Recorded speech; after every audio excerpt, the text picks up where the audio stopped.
The time is now for you and I. In the northeast of Africa, in the land of Egypt, Abraham was made rich. Father of nations was made rich. When the next generation was born, Isaac came down to Africa, and as a visitor he left rich. We're the land that blesses all. When the whole world was hungry, Mama Africa, you gave her your food. It was Jacob you made rich. It's the whole world you put a smile. This day we stand in the land that fed the whole world. This day we're saying no more hunger in Africa. Let's rise, let's get our tools, let's put our minds to work. Are you ready? Africa, are you ready? The time is now for Africa. The time is now for you and I. The time is now for Africa. The time is now, inspire Africa. When young boys were killed by sword, Joseph and Mary fled away. Baby Jesus they kept safe. They found refuge in Africa. When my Savior's time was nigh, Simon of Cyrene helped him. He helped him with the cross. There's a revival in Africa. Is it silver or gold or diamonds? Good weather, good people. Is it cocoa, vanilla or coffee? Life and light down in Africa. This day we stand in the land with all the minerals. This day we say we shall never lack, we have it all. Let's rise, let's get our tools, let's put our minds to work. Are you ready? Are you ready? Africa, are you ready? Africa. The time is now for Africa. The time is now for you. The time is now for you and I. Africa. The time is now. Can you see? Africa. The time is now. The time is now. Inspire Africa. You've been called. We're the Josephs of our time. Yeah, Mama, way. Since the world you will rise and take our place. He created you. We're the Josephs of our time. Yeah, Mama, way. Yeah, Mama, way. Yeah, Mama, rise and take our place. Yeah, Mama, way. You've been called. You've been anointed. Josephs of our time. Yeah, Mama, way. This is your time. We will rise and take our place. Yeah, Mama, way. We're the Josephs of our time. Yeah, Mama, way. Yeah, Mama, way. We will rise and take our place. Yeah, Mama, way. God bless the land of Africa. In God we bless our Africa. Sweet motherland, yes, Africa. You'll always belong to Africa. Mungu tusaidie. Tangala kubela wangu. Tunaomba. Sing this song. Sing this song, Africa. The time is now. Oh, Africa. The time is now. He formed you and I. Just rise. The time is now. Oh, Africa. Your time is now. The time is now. Inspire Africa. Yeah, yeah, yeah. The time is now for Africa. The time is now for you and I. The time is now for Africa. The time is now for Africa.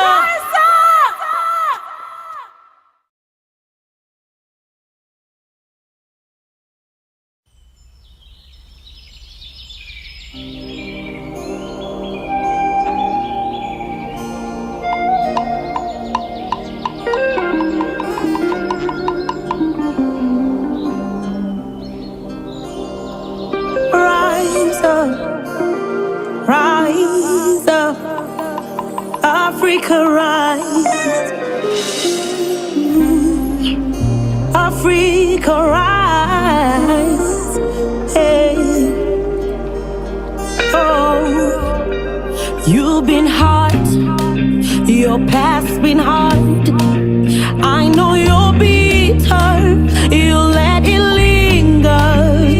Years you've lost, pains you've stored. Do you not see it? God has a purpose for you. I am doing a new thing. See now it springs up, waves in the desert, streams in the wasteland, doing a new thing. See now it springs up right now, oh Africa, do you perceive it? Eh, eh. What once was lost, God is restoring. Open your eyes now, receive His outpouring. Wisdom and might, power from on high. Do you not see it? God has revealed it to you. I am doing a new thing. See now it springs up, waves in the desert, streams in the wasteland, doing a new thing. See now it springs up right now, oh Africa, do you perceive it? Doing a new thing. See now it springs up, waves in the desert, streams in the wasteland, doing a new thing. See now it springs up right now, oh Africa, do you perceive it?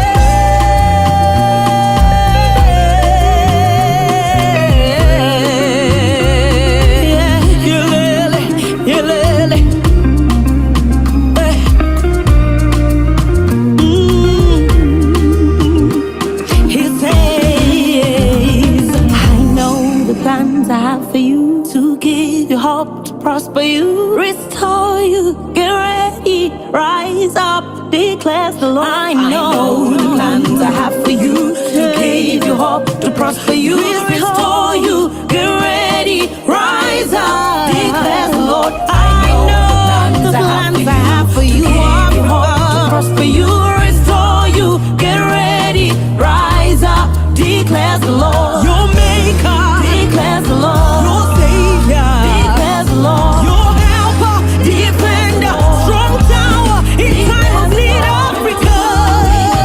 Yeah. See how it springs right now, right here. He's doing it for you. Rise up. See now it springs. Jehovah, He's doing it for you, Africa.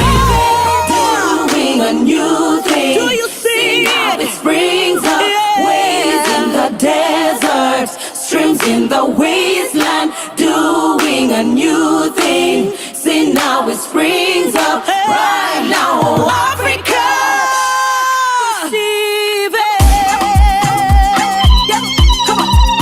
Eleri, Mungu Londi, Eleri, Ayera. Egoki, Africa, Elondi, Africa. This is your time, your moment. Hey, God has called you for this. Yeah, Africa, hey, Africa, rise.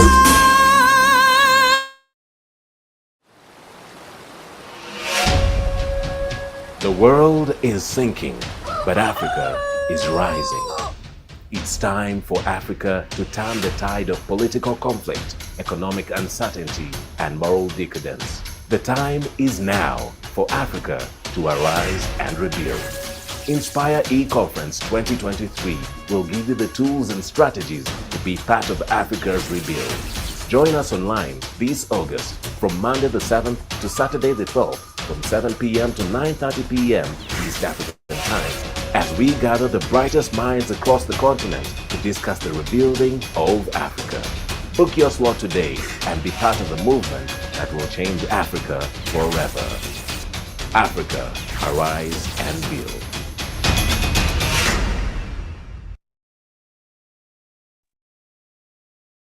Good evening. Indeed, Africa Arise and Build has been the war cry this whole week.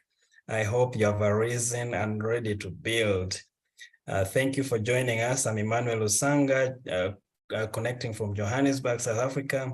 It's a very cold season where we are, but my heart is very warm because of what is going to happen tonight. If you've been part of the summit for the last 4 or 5 days, just indicate on the chat how many days you've been able to attend and share some thoughts that you've picked or gathered during these last 4 days. It's been power-packed. Yesterday we had a PhD, I would say, lecture on human capital, human resource development in the continent. And I must tell you that the team really poured out their hearts. They really gave us strategies. And I want to say that even during the breakout sessions, there were already thoughts of what can we start to do practically. And that is something that we'll continue to build on beyond just yesterday. So I'm glad that you could join us this evening. I can tell you that the subject that we are covering today, it's one that makes or breaks any business or anything that you want to do in terms of building. Everyone that you talk to in the continent, whether there's a business person, they'll tell you it's difficult to find finances.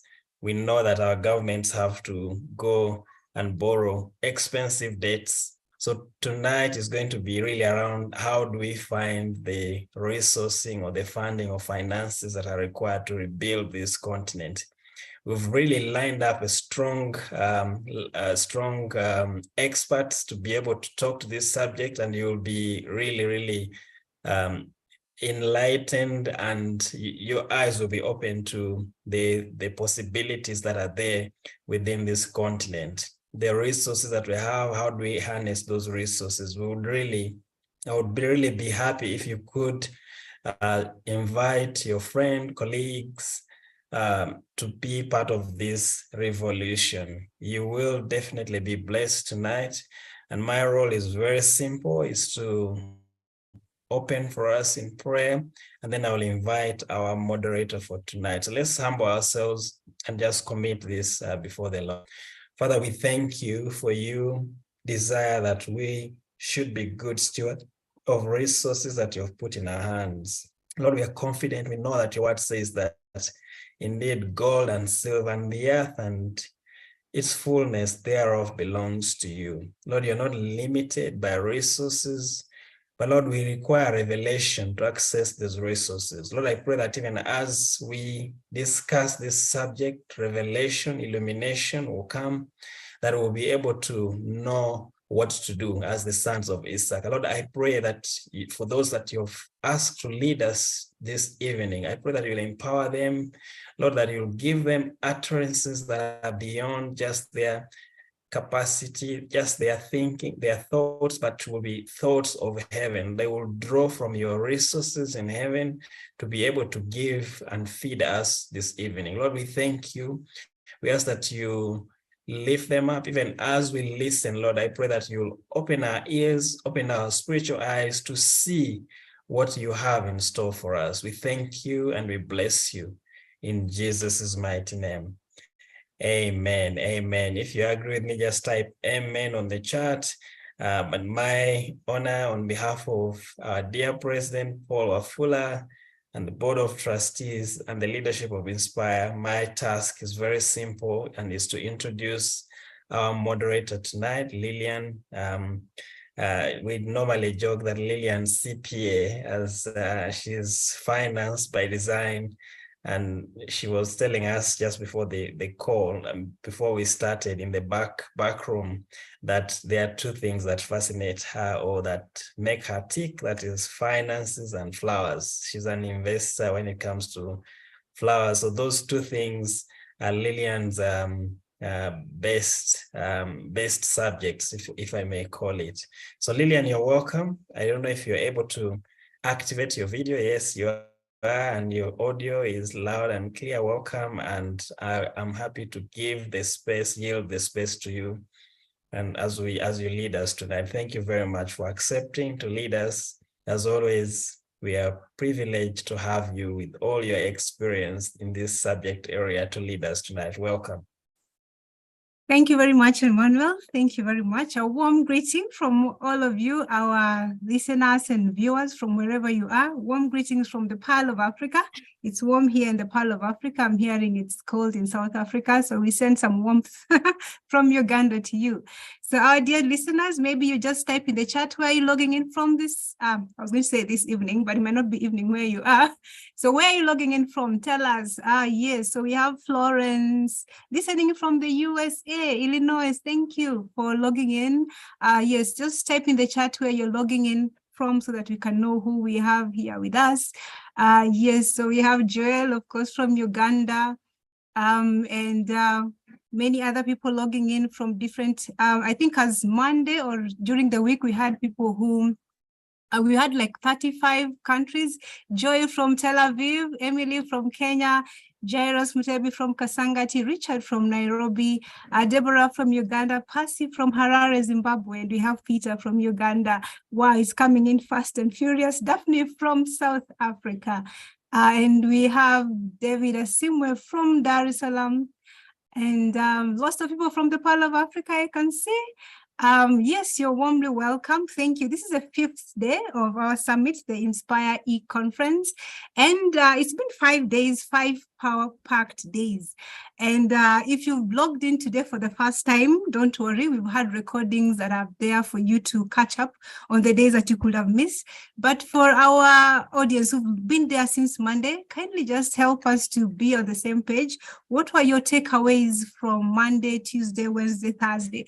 What are your quotable quotes that we can share with the rest of others who've logged in? You can type in the chat what your key takeaways have been. What are your quotable quotes that you could, go and share with somebody else? But even as you log in, please remember to share the link with your friends, families, colleagues, and everybody. We are live from our YouTube channel and our other social media forums. So we'll be happy to have you share with your friends so that all of us learn. Yes, we are having Dr. David Seruka from Chanja, Emuria Charles from Iganga. Okay, yeah, we have many people from different areas of Africa. Thank you all for logging in. I'm looking forward to seeing your takeaways in the chat. Yes, someone says our work is not only in the closet, but also in the field. That is Daphne Achiro. Thank you for sharing that. We have Elizabeth Tendo from Kampala as well. So keep on logging in typing where you're logging in from, but also giving us your key takeaways. Yes, True Bits. Someone is logged in the names of True Bits, says my key takeaway was being married to Africa. Okay, so yes, greetings. Titus Tumusime from Masoli Wakiso. So on Monday, when we started off the seminar, I think it was more setting the pace for how the week was going to go. And I think the main focus was on thought leadership, and we were being motivated or inspired to influence the narrative, because if you don't influence the narrative, other people with the wrong narrative will influence it. And I liked how one of the speakers said that innovation is the highest expression of spirituality. So when you're very innovative, actually you're expressing your God-given talents in different dimensions. Then on Tuesday, we were focusing on systems and processes and infrastructure, and we had very inspiring stories from people who've gone and built communities outside the main business district, outside Kampala, and they've gone outside Kampala and built communities there, and they're encouraging us. Pastor Laban was encouraging us to do the same. We go and build communities the way the Abraham built communities of believers, so that church is not just within the four walls confines that we have, that you go to every Sunday, but you can have church even at the community level.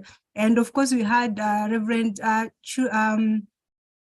Julian Chula, who told us about the project that he's doing in Kenya, a very amazing project that he's doing in Kenya, and is very inspiring. On Wednesday, we were more focused on mental health, and we were being challenged to take our mental health seriously. And there was an emphasis on spiritual intelligence. Most of the time we talk about IQ and all these different forms of intelligence, but spiritual intelligence supersedes all these other forms of intelligence.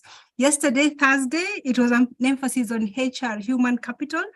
And the main speaker yesterday, Miss Ivy, talked to us about competence versus character. So you can have competence and you can have character. And most of the time we get jobs because of our competence, but it is our character that keeps us there. And I think she alluded to the fact that 90% of failures in life is really character failures, not because of our lack of ability. And she challenged us to be able to know whether we are actually just having jobs or we are actually having careers. There's actually a difference. There's a difference between having a job and having a career. And the challenge also was for us to know ourselves. What is your personality? How do you naturally respond to things? What is your skills and abilities? What are the things that you naturally do well? What are your vocations and your interests? What are you actually interested in doing, and what are your core values? Because when you find your sweet spot, then you'll be a holistic person ready to thrive in the marketplace. And she challenged us to have not just a good head, but also a good heart. And yes, so today we are on the 5th day. And today we are going to talk about something that is, as Emmanuel said, something that I love, talking about finance, matters finance. Finance is fun to talk about, but not just because it's fun to talk about, but it's very, very important. You can't do anything without finance. For us to be able to log in in this conference, there was finance that was needed to put all these things together. So finance is like a core of our day-to-day lives. Finance is a core of our businesses. Finance is a core of our continent as Africa. And some of the decisions that are made in the financial world, in the financial boardrooms, affect our lives in different, diverse ways. And today is going to be quite exciting, getting engaged in talking about finance. And we have an exciting keynote speaker that is going to talk to us. And also we have panelists. So we have full packed menu for you. So just get ready to receive, and God is going to bless us. So I have the privilege and honor to introduce our first speaker for today. Our keynote speaker is none other than Joel Aita. Joel Aita is a distinguished civil engineering professional, serving as the Chief Executive Officer and Chairman of the Board of the Directors of Joada Consult. This is a leading regional provider of technical and management support services. Under his visionary leadership, Joada Consult has gained prominence and recognition, ranking as the top mid-sized company in Uganda by KPMG. Joel's expertise spans various monumental projects, from a $250 million Namambe Industrial Park infrastructure to a $1 billion Nile ecosystem master plan. Demonstrating his prowess in this project and coordination, he has design skills, construction supervision skills, and a lot more. With an impressive portfolio, Joel has successfully overseen significant initiatives such as the Mulago Rehabilitation Project, the Arua Hill Stadium and Business Park, and the Arua Market Construction Project, to name but a few. His commitment to enhancing infrastructure across the Great Lakes region is evident through his leadership roles in various high-profile projects, contributing to the economic development and sustainable growth. Joel, his exceptional ability to manage diverse teams and navigate complex projects showcase his dedication to advancing the engineering and construction endeavors in the Pearl of Africa and beyond. Joel, we're excited that you are able to make time to speak to us this evening during this Inspire conference, and we're looking forward to hearing you talk to us on the topic investment options. that we can consider: mobilizing sustainable finance and capital to invest and transform Africa.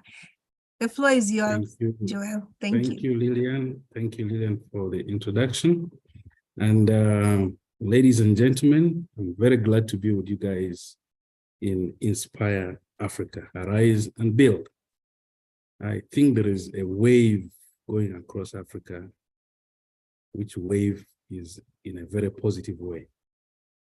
May it continue and may it sweep across from the south to the north, from west to the east, so that Africa must arise and build.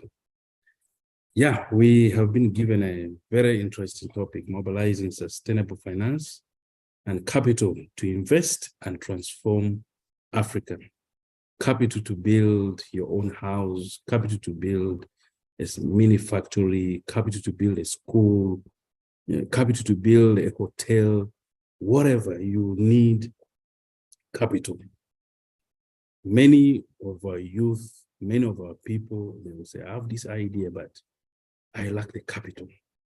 It is always down to capital.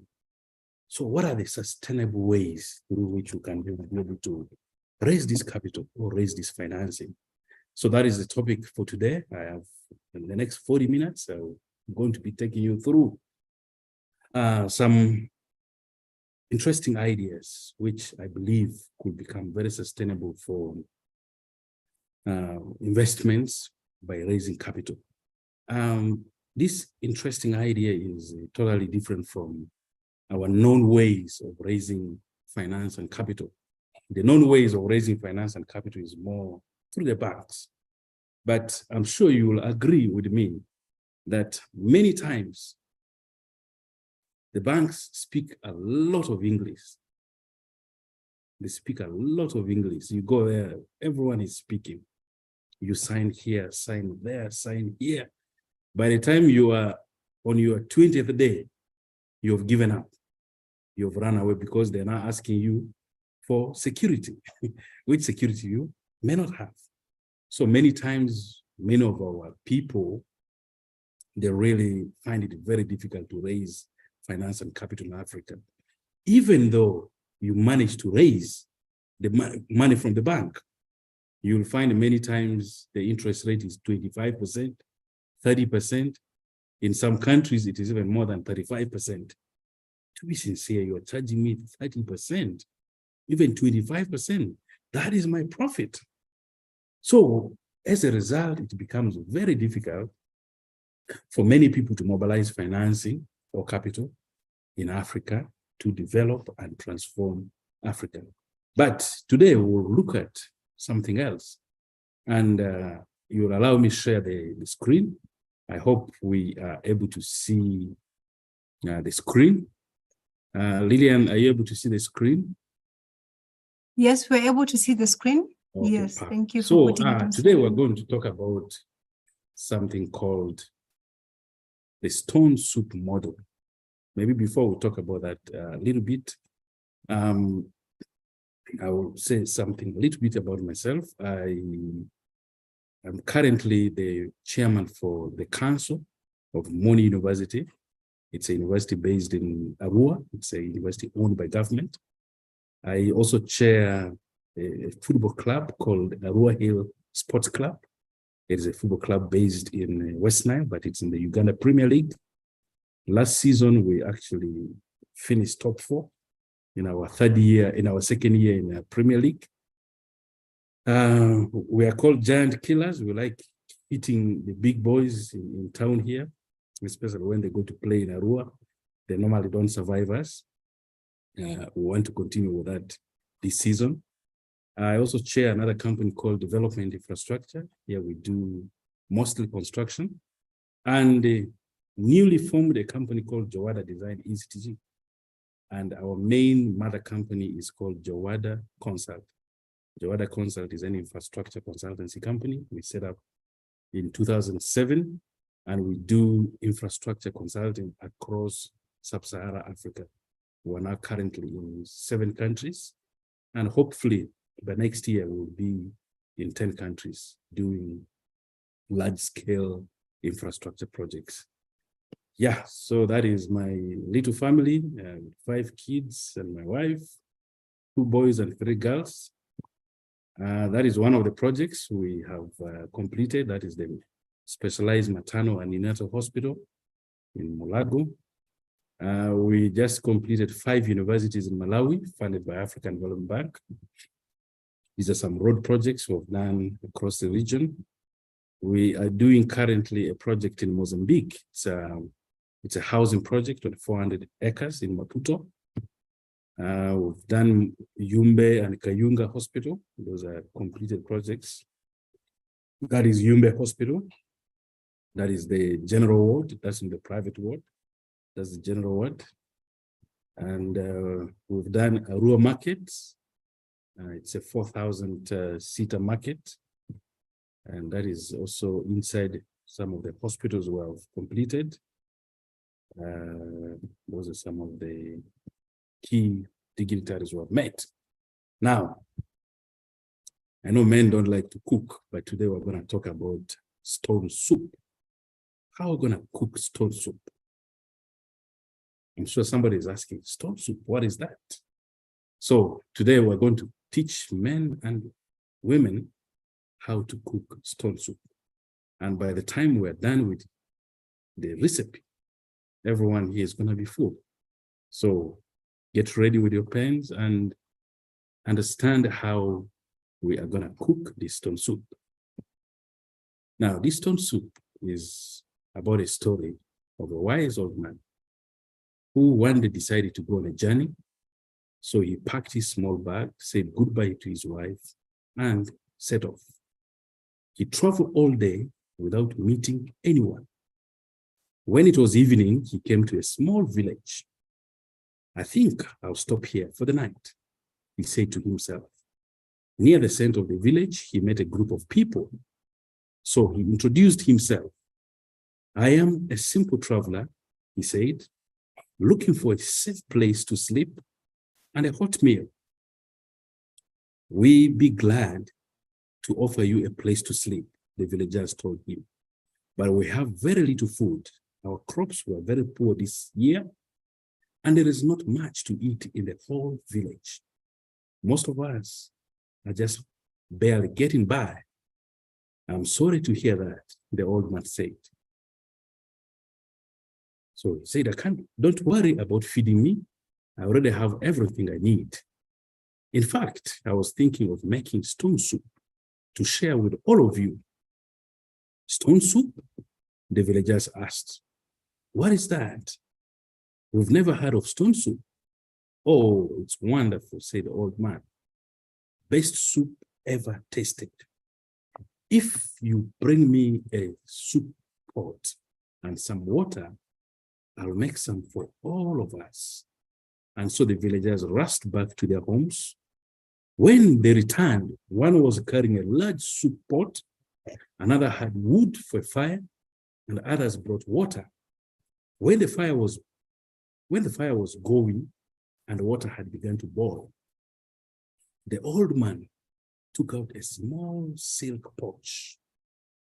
With a great ceremony, he reached in and pulled out a smooth, round stone. He carefully dropped the stone into the boiling water. While the villagers watched eagerly, the old man began to slowly stir the pot, sniffing the aroma and licking his lips in anticipation. I do like a tasty stone soup, he said. Of course, stone soup with cabbage? Now that's really special. I might be able to find a bit of cabbage, one villager said. And off she went to her house, returning with a small cabbage she had stored away in her pantry. Wonderful, said the old man, as he added the cabbage to the pot. This reminds me of the time I had stone soup with cabbage and a bit of salted beef. It was unbelievably good. The village butcher spoke up. I know where there is a bit of salted beef, he said, and off he went to his shop to get it. When he returned, the old man added the beef to this soup pot and continued to stir.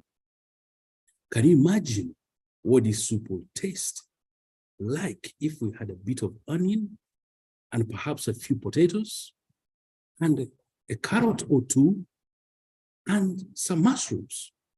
Oh, this will be a meal fit for royalty.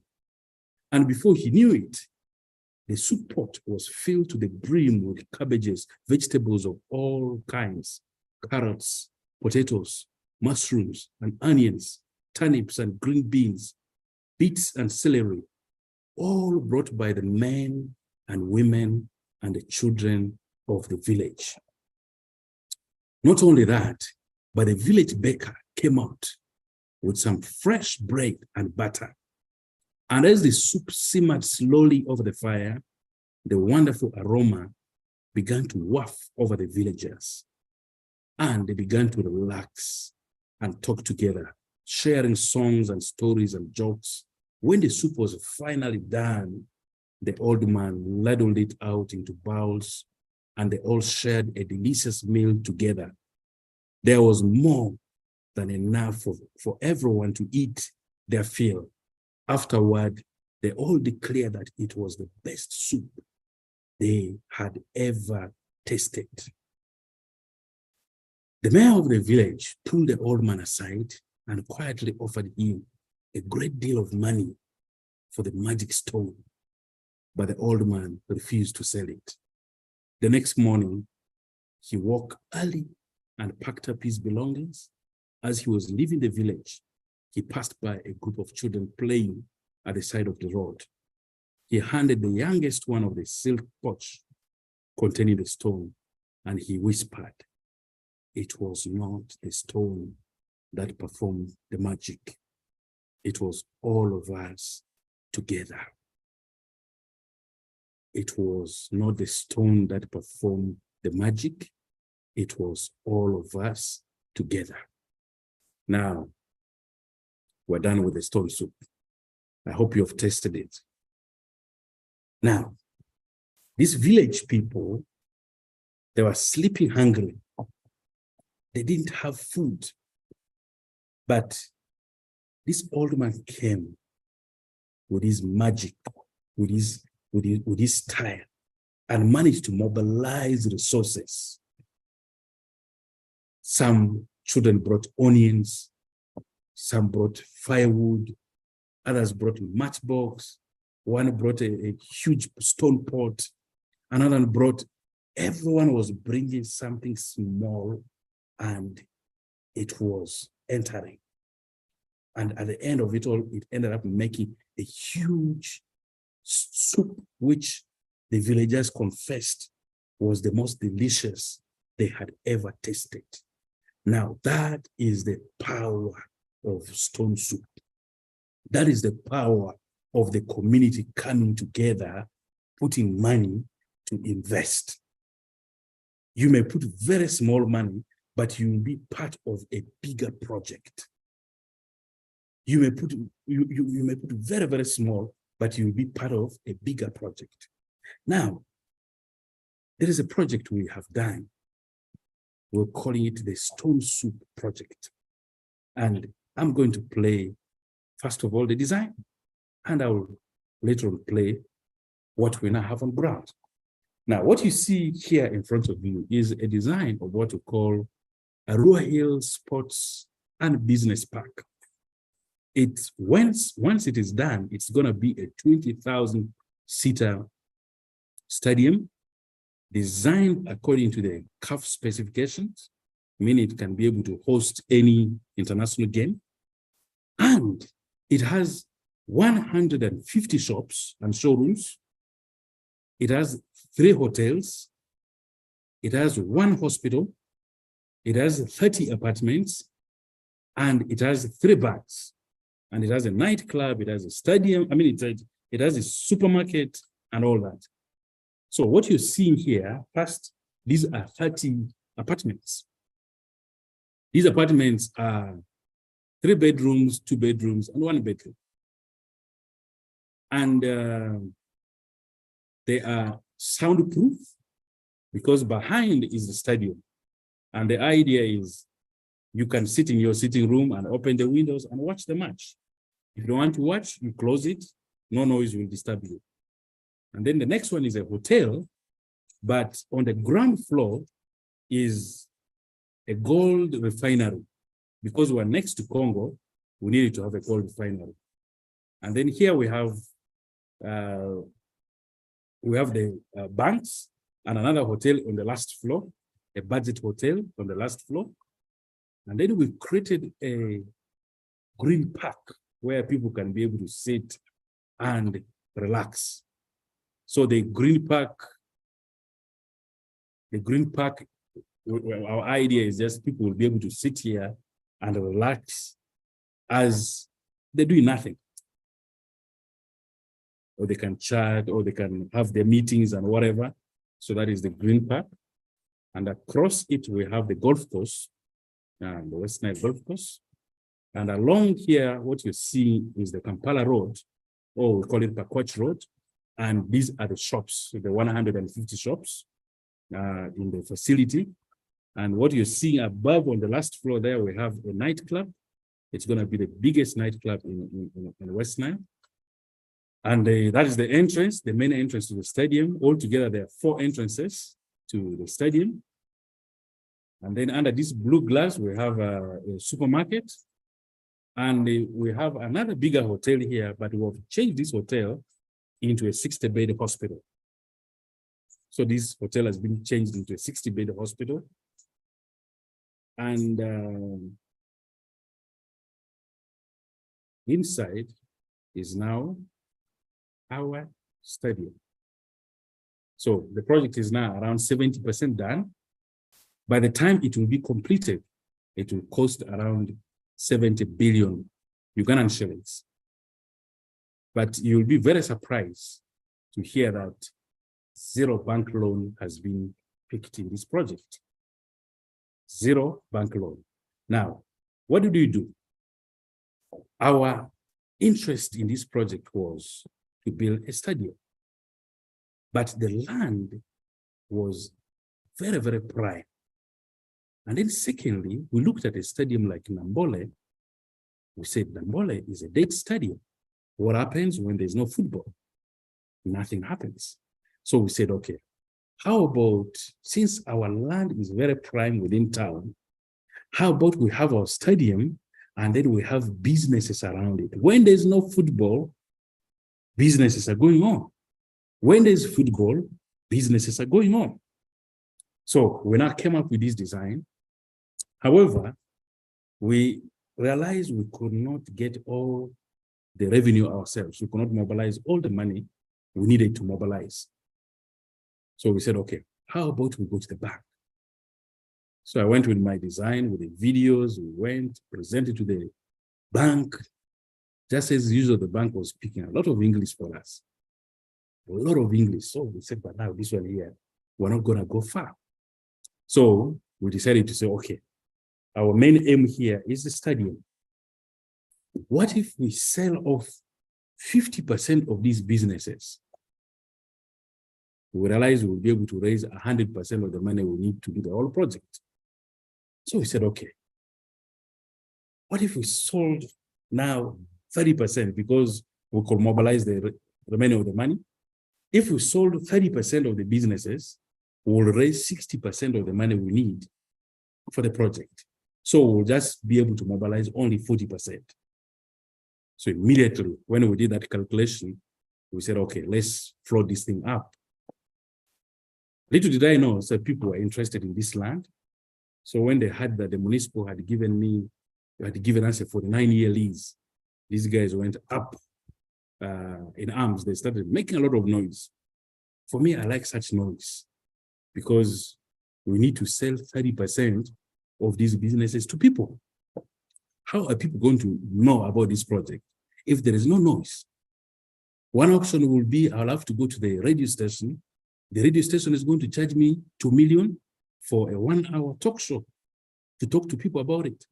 Or I have to advertise in the newspaper. It will be very expensive. So when these people started making noise, I said, okay, we're going to drive on this noise. So radio stations started coming for us. TV stations started coming for us because now there was some noise. So this time they are now calling us for free. We will go to the radio station for free, 2 hours talk show for free. And the first time we reached the radio station, I was alone. These guys came, 6 people. So I told the panelists, the moderator, there are 2 groups here, the proposer, who has come only 1 person, and then the opposers, they have come 6, and they're 2 hours. So moderator, I want my 1 hour, and the 6 people can have their 1 hour. They try to oppose it, but moderator ruled, say he's right. There are 2 groups here. So it's only fair to give them equally. So I had my 1 full hour to talk on the radio. I talked, I will explain to people how they can actually own a shop in this facility, how they can actually own an apartment in this facility, how they can actually buy a bank in this facility. But then I decided to zero on the smallest space somewhere at the end of this main road here, where the shops are. This was just a very, very small space, which initially was kept for keeping cleaning equipment.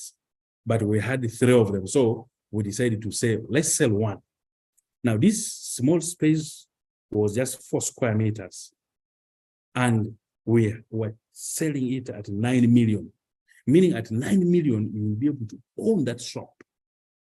But I now went a little bit deeper, explaining that this 9 million, we're going to give you 3 years to pay. That means you will be paying 3 million per month, per year, 3 million per year. Then I broke down this 3 million, which you're going to pay per year, to per month. So I removed the December and the January, which are very bad months. So we're left with 10 months.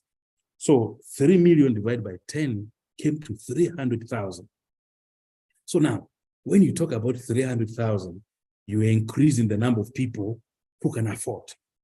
But I went further and said this 300,000, if you divide by 30 days of the month, it will be 10,000 per day.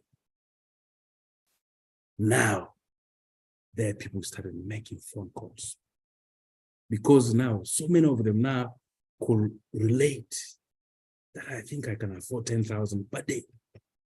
So eventually we finished the talk show.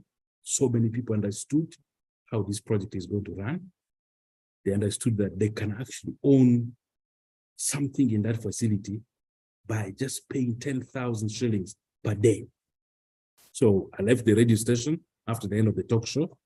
I came back to the site. A border guy was waiting for me with 10,000 shillings. He said, where's the shop of 10,000 shillings? That is the one I want. For him, he didn't want to hear about your 9 million. 9 million, he cannot afford. But 10,000, yes, that one he can afford.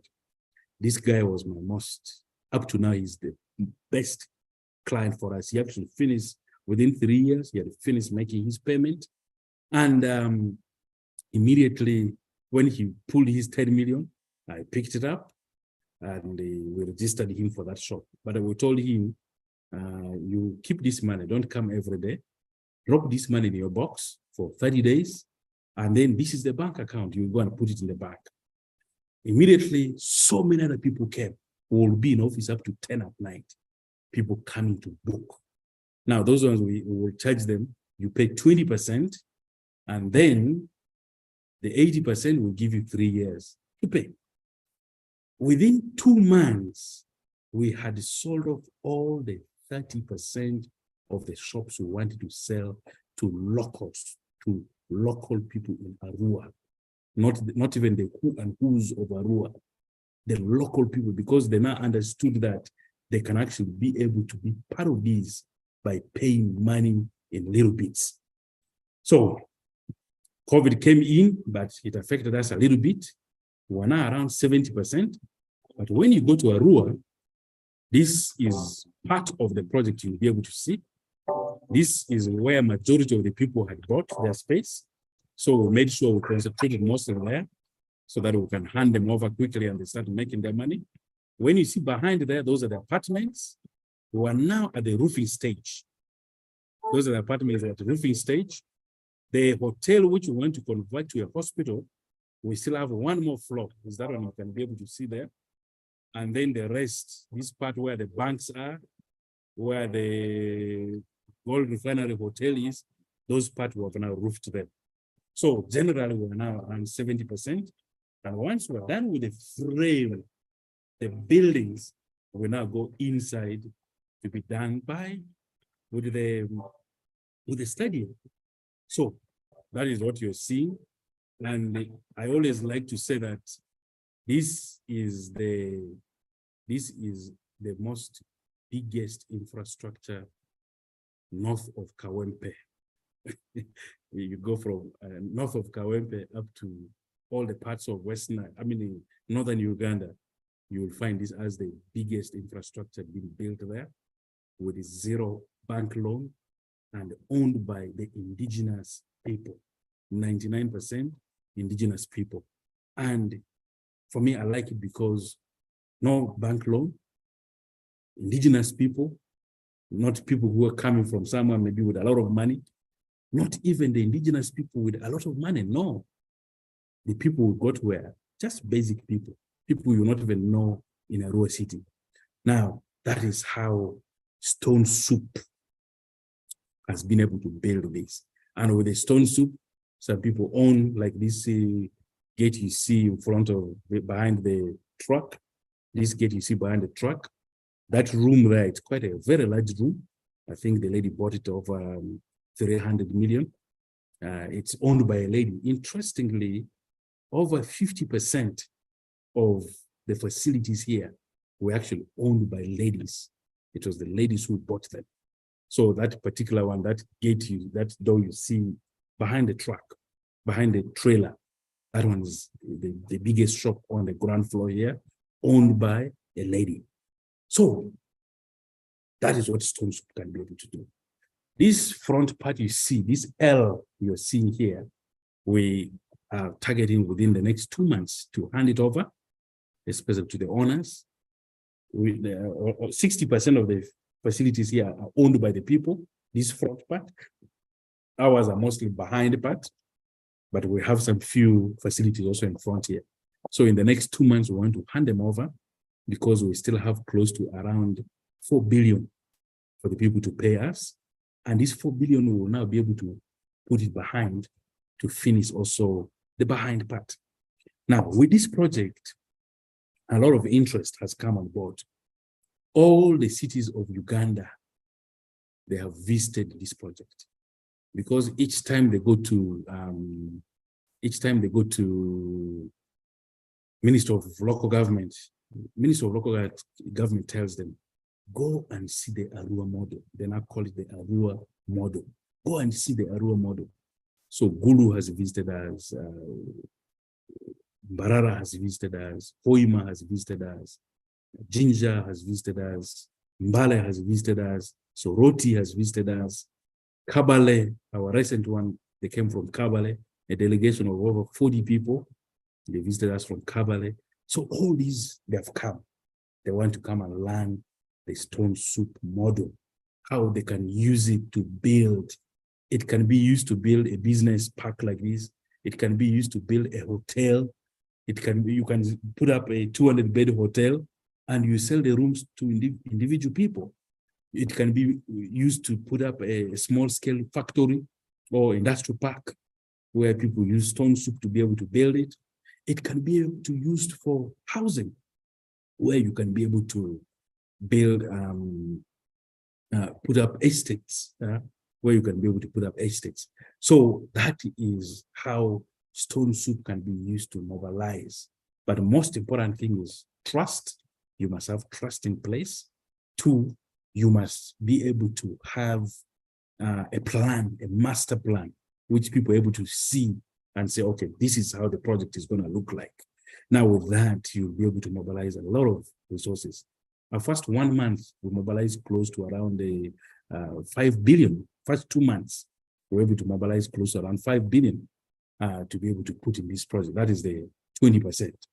And to be able to get this money from local people, it is really so amazing that people can come using a stone soup and contribute for a massive project like this.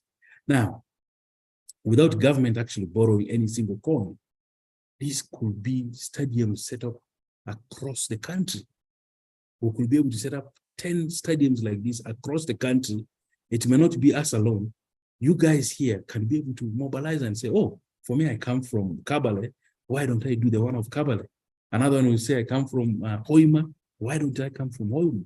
Now, us as a company, we cannot be everywhere, but we will definitely be glad to give our expertise or even partner with somebody who wants to start it from where they're coming from. But as I said, trust and social capital is one of the most important things. Because I remember when people were coming to make their first payments, they will come to our secretary and say, oh, is Aita here? When the secretary says Aita is not there, the man picks his kavera and goes back with his money. Then when he is there, when I'm there, they lead him to the room. The man pulls notes, bundles of notes in front of you, 50 million. This is my money. Then you start counting until we even ended up buying a machine, money counting machine, because they even didn't want to go and deposit this money in the bank because they wanted to give it to Aita. So trust and social capital is one of the most important things to make this kind of project work. So that is the stone soup model for Arua. That's how it looks like. Now, there are a lot of slave queens who like taking photos. I see a lot of photos in front of this project everywhere on social media and all that. I don't know how it will be when it is done. Maybe I will start charging some slave queen tax. I don't know whether we'll call it that way. There will be some little bit of tax we'll charge on people who want to come and take photos here. That is how it looks as you enter Arua town. I always tell people, if you go to Arua and you have not seen this project, then you didn't reach Arua. Maybe you stopped somewhere in Bondo and came back. But this is one project anyone who has entered Arua will definitely have to see first as they're entering in the city. As I said again, we use the stone soup model. We never went to the bank. We never went to an investment company or what do you call them? They have a lot of names, but they speak a lot of English, as I said. And so I will say it again. It was not the stone that performed the magic. It is not Joel who performed the magic, but it was all of us together. The boda, the teacher, the lawyer, the professor, the businessman, who all came together. There are around 100 of them who came together to put the 30%. I think as of now, we even went up to around 40%. We sold around 40%. Along the way, we kept on. You find somebody comes and said, I missed, I want. So we get some and we sell it for them. So it was all of us together. I really think within the next 1 year, we should be done with the project. And it is going to be a very amazing project. And this can be copied all around. We don't have any, what do you call it? We have not put a restriction to that model because we want it to transform Africa. So if you want us to give our expertise, we are very glad. If you want us to partner, we're very glad in your own town. Now, as I complete, we have been doing a lot of designs for the different cities who have shown interest. And one of the designs we have done is for Gulu City. The leadership there came and they wanted a design also like that for a stadium and business park. So the one I'm playing here is the Gulu City. And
So that is the Gulu project, and on 26th of this month, I'm going to be having a presentation for a group organized by the Rotary Club of Gulu, and we'll be also talking about this project. If they're interested, that is one project which can be able to come in Gulu there.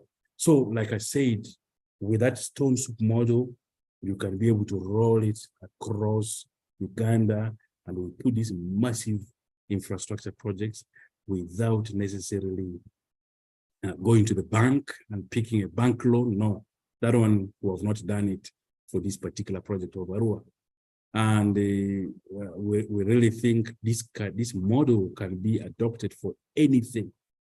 Anything. You can put up a hotel, 200-bed 5-star hotel, and you sell 150 rooms to people, and people will buy these rooms, and you get an international hotel operator to run this hotel with an agreement for every member to be able to get money, maybe monthly or annually or biannually.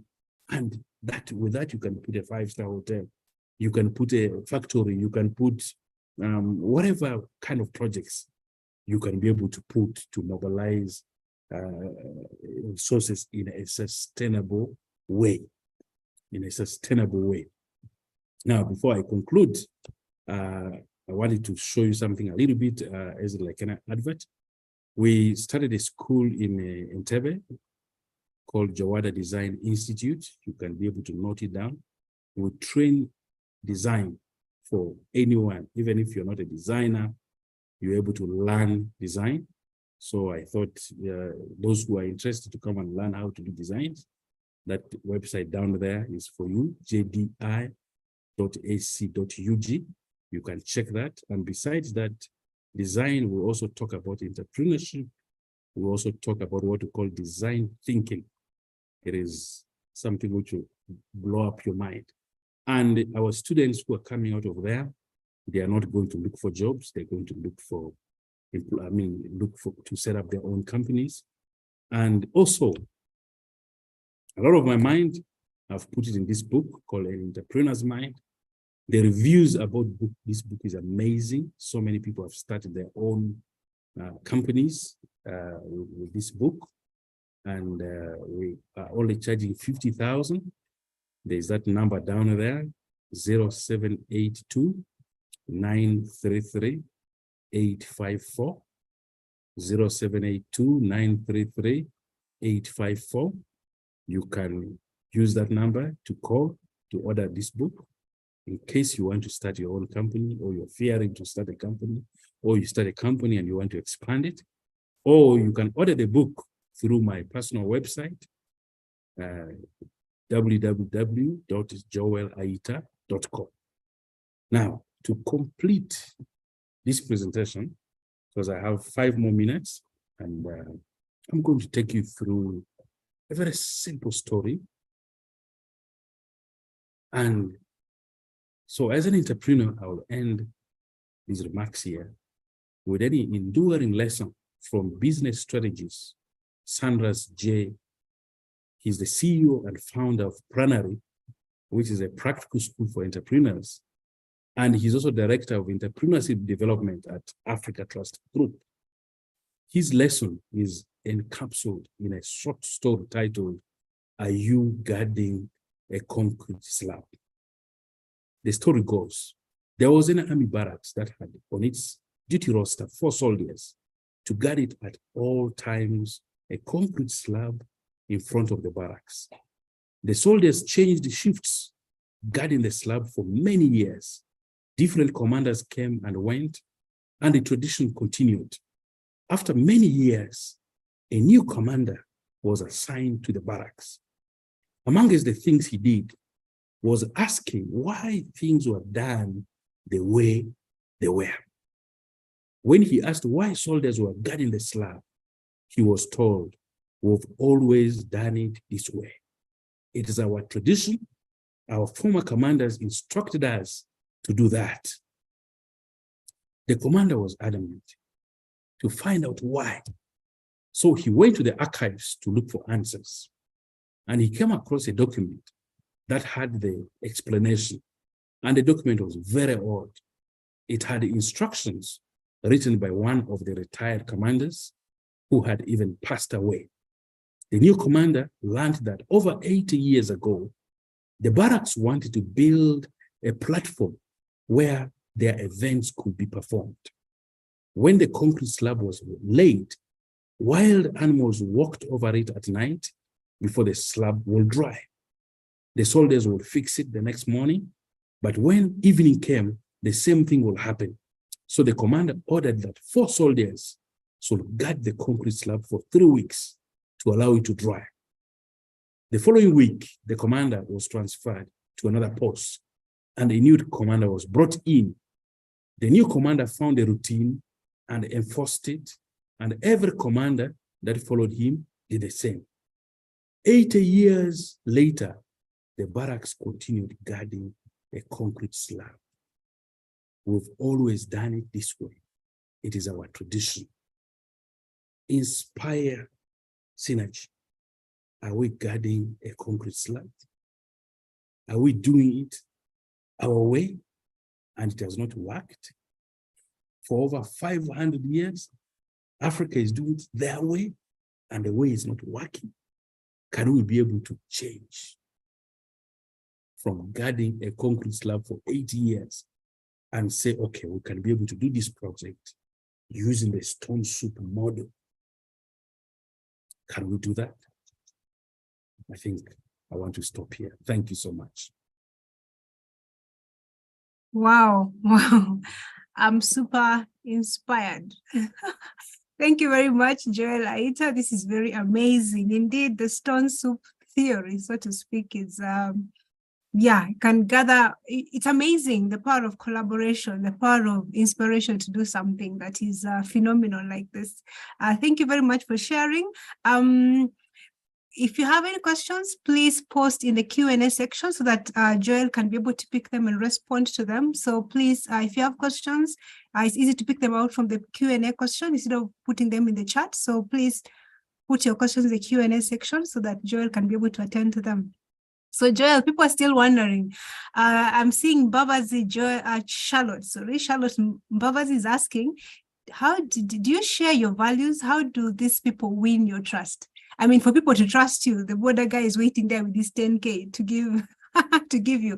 How do you get these people to win win your trust, that you're not going to run away with your money. Because I know we've had over the years this whole thing of people putting down money for real estate development. So you have a plan and you pay on the plan, hoping to get your home or whatever building that you've given a real estate developer to do. And we've had such unfortunate stories. So I think the question is, how did you how did you win these people's heart? Trust. Would you want to respond to that as I read more questions from the Q&A? Yeah.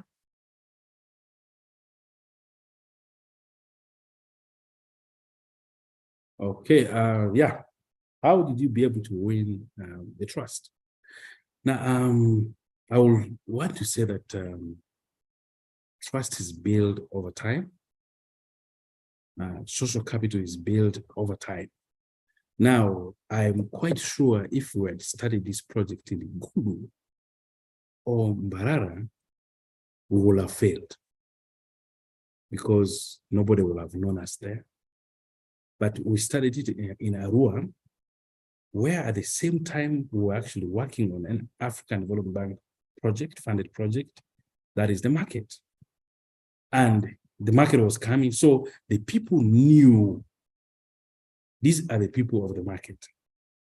They're the ones doing this. He has done this. So it had been over a long period of time. But Joel, your video is off. We'll be happy to have it on. Okay. But there is one thing of having the trust, but also another thing, keeping the trust. Those are two different things. Having the trust is a little bit easy. Anyone can talk and people trust you. Yeah. But keeping the trust. Now, this is what we did.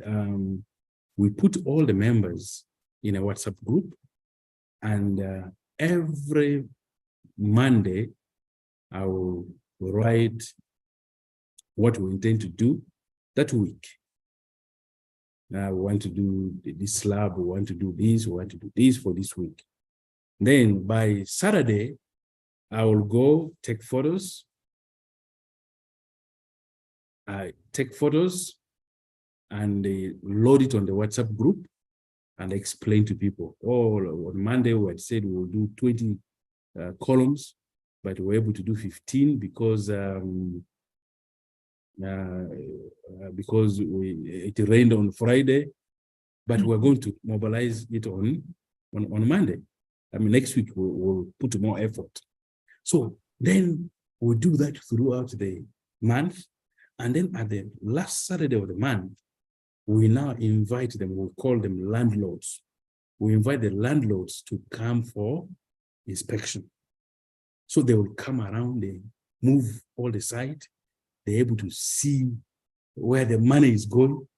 Although you're in a ground floor, but somebody's building is up in the first floor, he knows, yeah, my room is going to reach. My room is going to reach. So when they are able to see what you're doing, immediately after this site meeting, you find people rushing to the bank to pick money to deposit. So it is that trust you show them, which will keep them with you. It's easy to build a trust, but keeping the trust is always the biggest challenge for most people. Yeah, and then somebody, I hope I was able to answer that. Somebody. Yeah, I think there's the high sense of accountability that you're giving them. Yes, I think is very, very important. Keeping them on, in touch, up to date. Yeah, so that high sense of accountability. Even if something happens, maybe it's affecting the project, there's not yet from somewhere. There's not yet as a rumor. Yes. Arua has a lot of rumors. Rumors move faster than light. Yeah.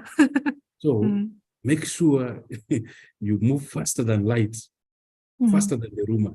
You tell them, now something happened here, and you explain to them before they hear it as a rumor.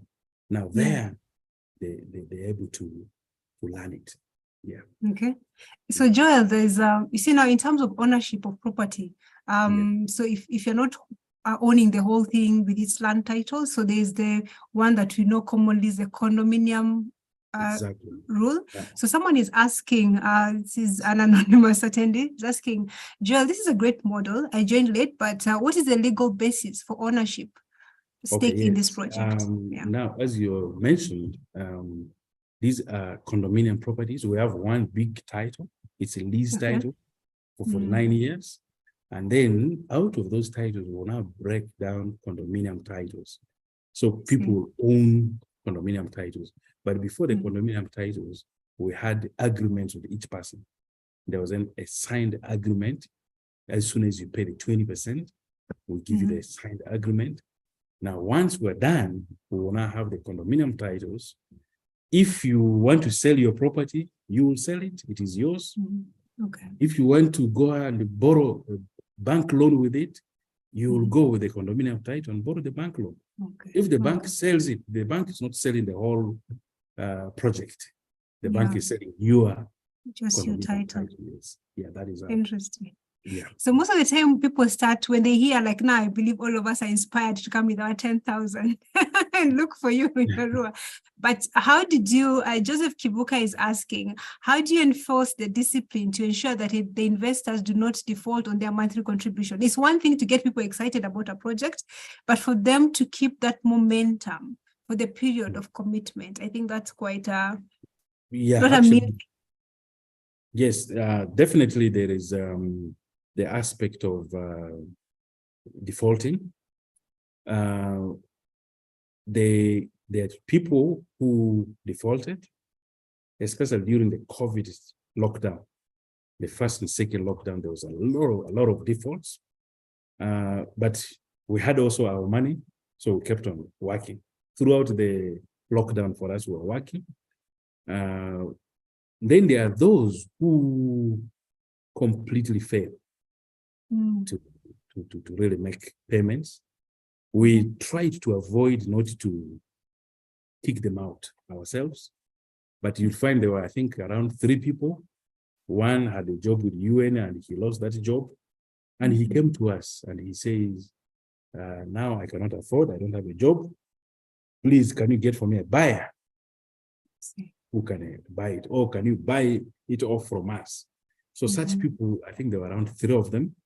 Now we buy you off and then you lose the interest. But we try to avoid that because like I told you at the beginning of the project, some 2 or 3 people made some noise about it, and these ones came. So we said, since they've come, let's keep them. But there were around 3 people who definitely came to us and said, please, things are tight, you sell off my property. Yes. That sounds like a very low risk of default. It was quite a low risk of default, which is good. Florence, they're the monthly defaults, and what we decided to do was we actually put people who were paying in their own systems. Others were paying monthly, others were paying twice a year. Others will say that, like there is one, he said, I will pay 50% now, 50% when the project is done. And then there's one who just came with her money and said, my 100 million here, I don't want to eat that money, paid once. So people were paying using different models and all that. Okay. So Florence Annette is asking, says, powerful presentation, Joel. I would like to hear about risk management that you had for such a mega project in Uganda. How can church emphasize faith? I think faith, adoption of faith in such high-risk projects to have a breakthrough. I think what she's trying to ask is, I believe there's many risks apart from the default risks. So what are some of those risks and how did you manage that? I'm having the impression, if you're having so many people bring their 10K, it's a lot of management to do. You had to have systems in place to manage that, to track that this is the person who is actually on track with their payments, is lagging behind, having reminders and all those different things. So just speak to us. I mean, we can be excited about the project, but we need to know what actually happens behind the scene to pull it off. Okay, risk management is on both sides. On the side of the buyer, and then also on our side. On the side of the buyer, it can be issues of what if another person starts and he runs away? You have injected your money and the guy runs away. You have not done that. Now, that is where the issue of trust comes in. It becomes very difficult. And unfortunately, in Uganda here, you find there are a number of projects like that where people start something, real estate, and they disappear. And I think that is where countries like Kenya actually beat Uganda, because you find there are more of these social kind of projects in Kenya, which are successful more than us. A lot, like I said before, of such a project works mostly when there is trust. Risk management, one advantage is on the side of the buyer, the project is done in a phased way. I mean, you are paying in installment. So you are able to observe this month, this is what we have been able to pay. What has it done? Now, if it goes for 2 months, you don't see anything, you can stop. You can stop your payments, or you can even decide to mobilize yourself now as a group and finish the project. So as a result, the risk on the buyer side is actually minimal, especially if the builder decides to run away. You can even decide to mobilize yourself and finish the project. On the side of us, who are the developers, one, in the contract, we put, if somebody decides to abandon midway, we said there his money can be returned, but he will be penalized 10%. He will be penalized 10%. So that penalty was to avoid people just coming by excitement. Somebody gets 1 million and then he disappears. He doesn't come back. So, or he said, no, I want to withdraw. You will be able to be penalized, but your money will be refunded. So that is where we put in some bit of risk factors in place. Other risks can be construction risks. Definitely, you'll have to make sure you keep a lot of quality. Other risks can be political risk. We made sure the contract was very, very tight, because when we were making this lease agreement, I foresaw that later on there may be some unscrupulous politicians who will come. So I said, we need to protect ourselves. We need to protect our investors' money. We need to protect our money. So in the lease agreement, there was one clause which later on actually ended up working very well. And this clause talked about termination. It says, for whatsoever reason, if the city authority wants to terminate, they can terminate and give us 12 months notice. So meaning the politicians can wake up one day and say, we don't want you here. But clause number 2 now says, after the termination, you're supposed to, 1, compensate us the money lost, the money we've already injected there. Like if I've injected 30 billion, you pay us the 30 billion. And then secondly, you are supposed to compensate us revenue lost for the next 49 years. Wow.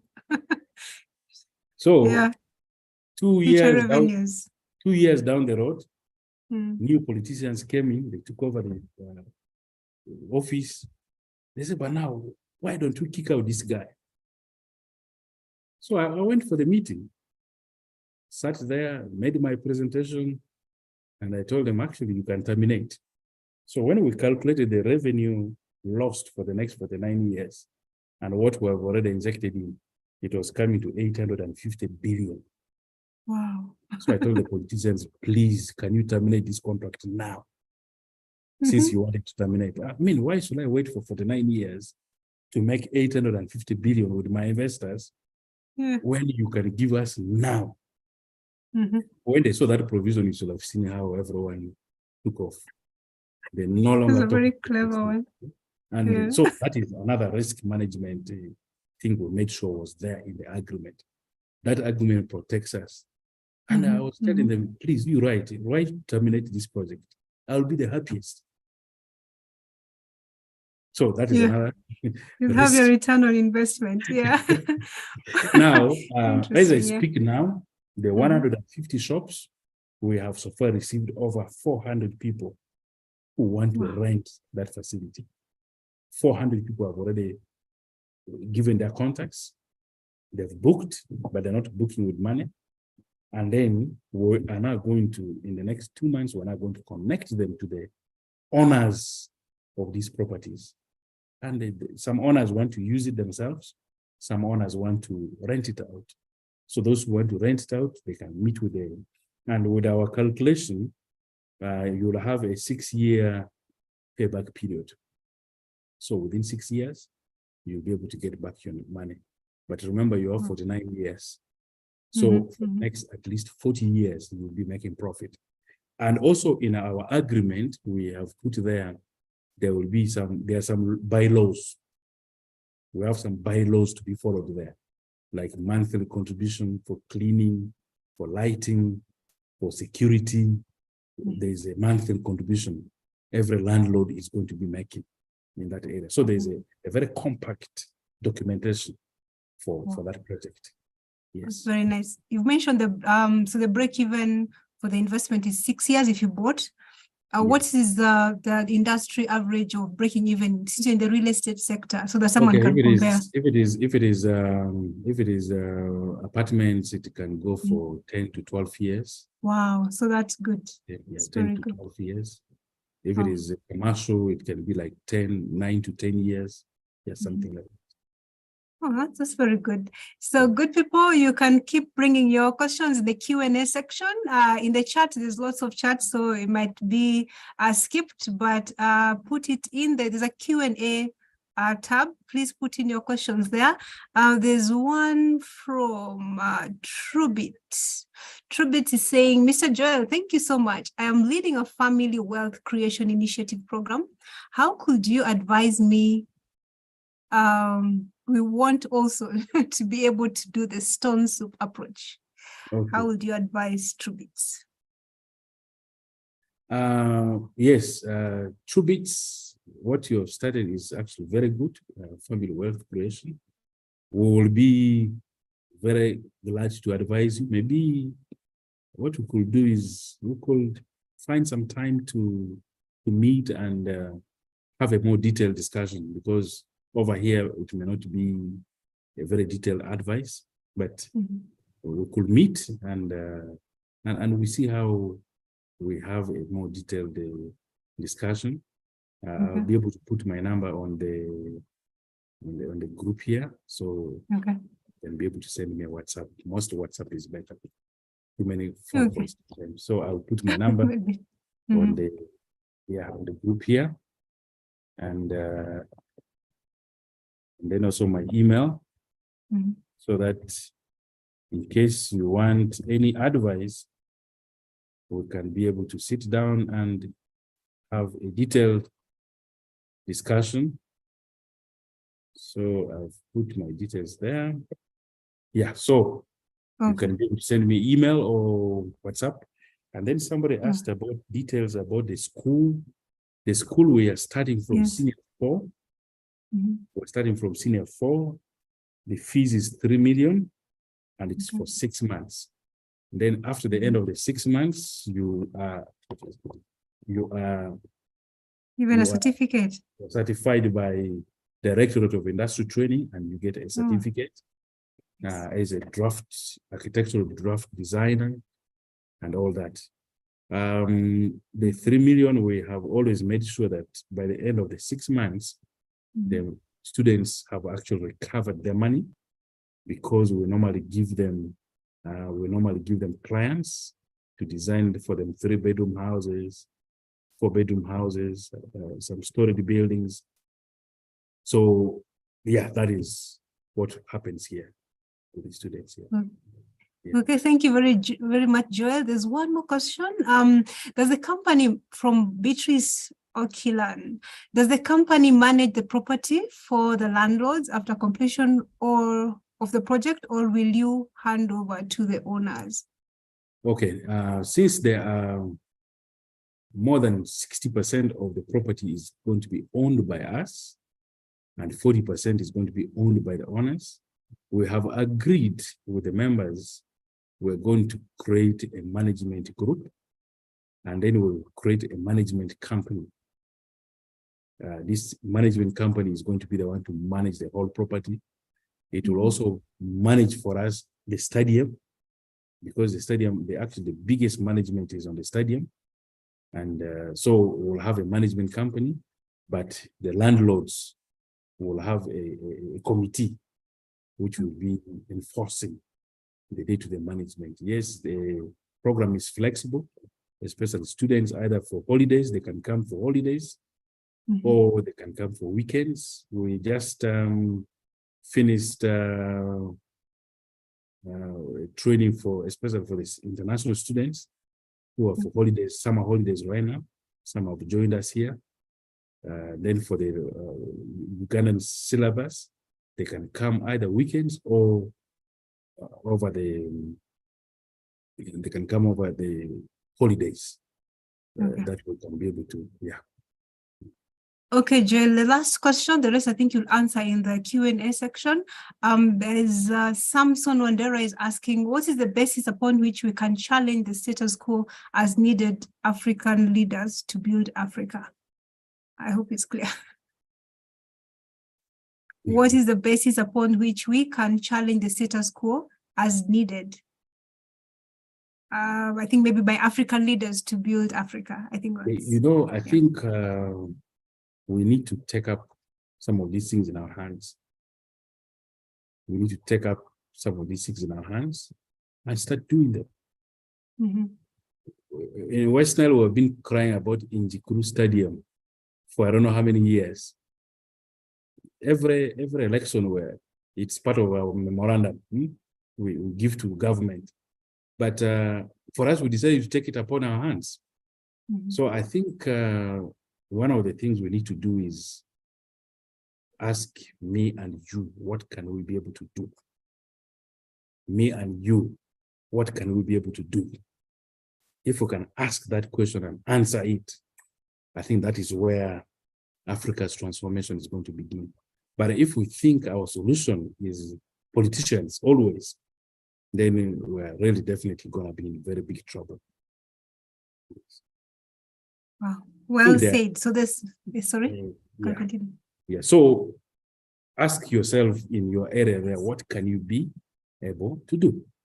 Then there you will, I think for too long, have we thought that our problems are, our solutions, our problems can be solved by the politicians, but which I think they are really the problem. So how can you send your problem to be solved by the problem causer? I hope there's no politician in this group here who will be in trouble. We have diverse countries in the continent of Africa and beyond. But the challenge is second. It starts with us. What can we do to be part of the solution? Yeah. Wow. Thank you very much, Joel. Much appreciated. We've been inspired. We've been, our brains have been tickled. We've been like thinking differently. I mean, you think 10K a day, what can it do? You know, it can do a lot of things. That's amazing. Thank you very much, Joel. May God bless you and bless the works of your hands and make sure, and ensure that the project comes to a completion for the glory and honor of God. Amen. We are going to go into a short break and don't go far. Just maybe a short commercial break just to usher us to the next set, which is we're going to have a panel session with great panelists coming up. So let's go in for a short break and see you in a couple of minutes.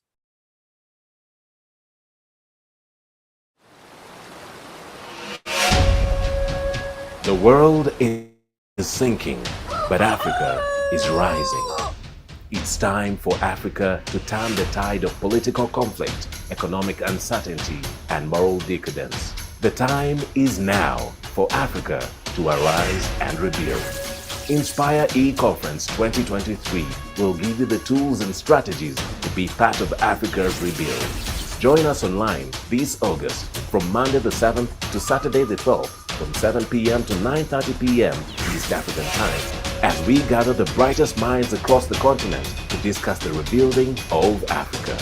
Book your slot today and be part of the movement that will change Africa forever. Africa, arise and build.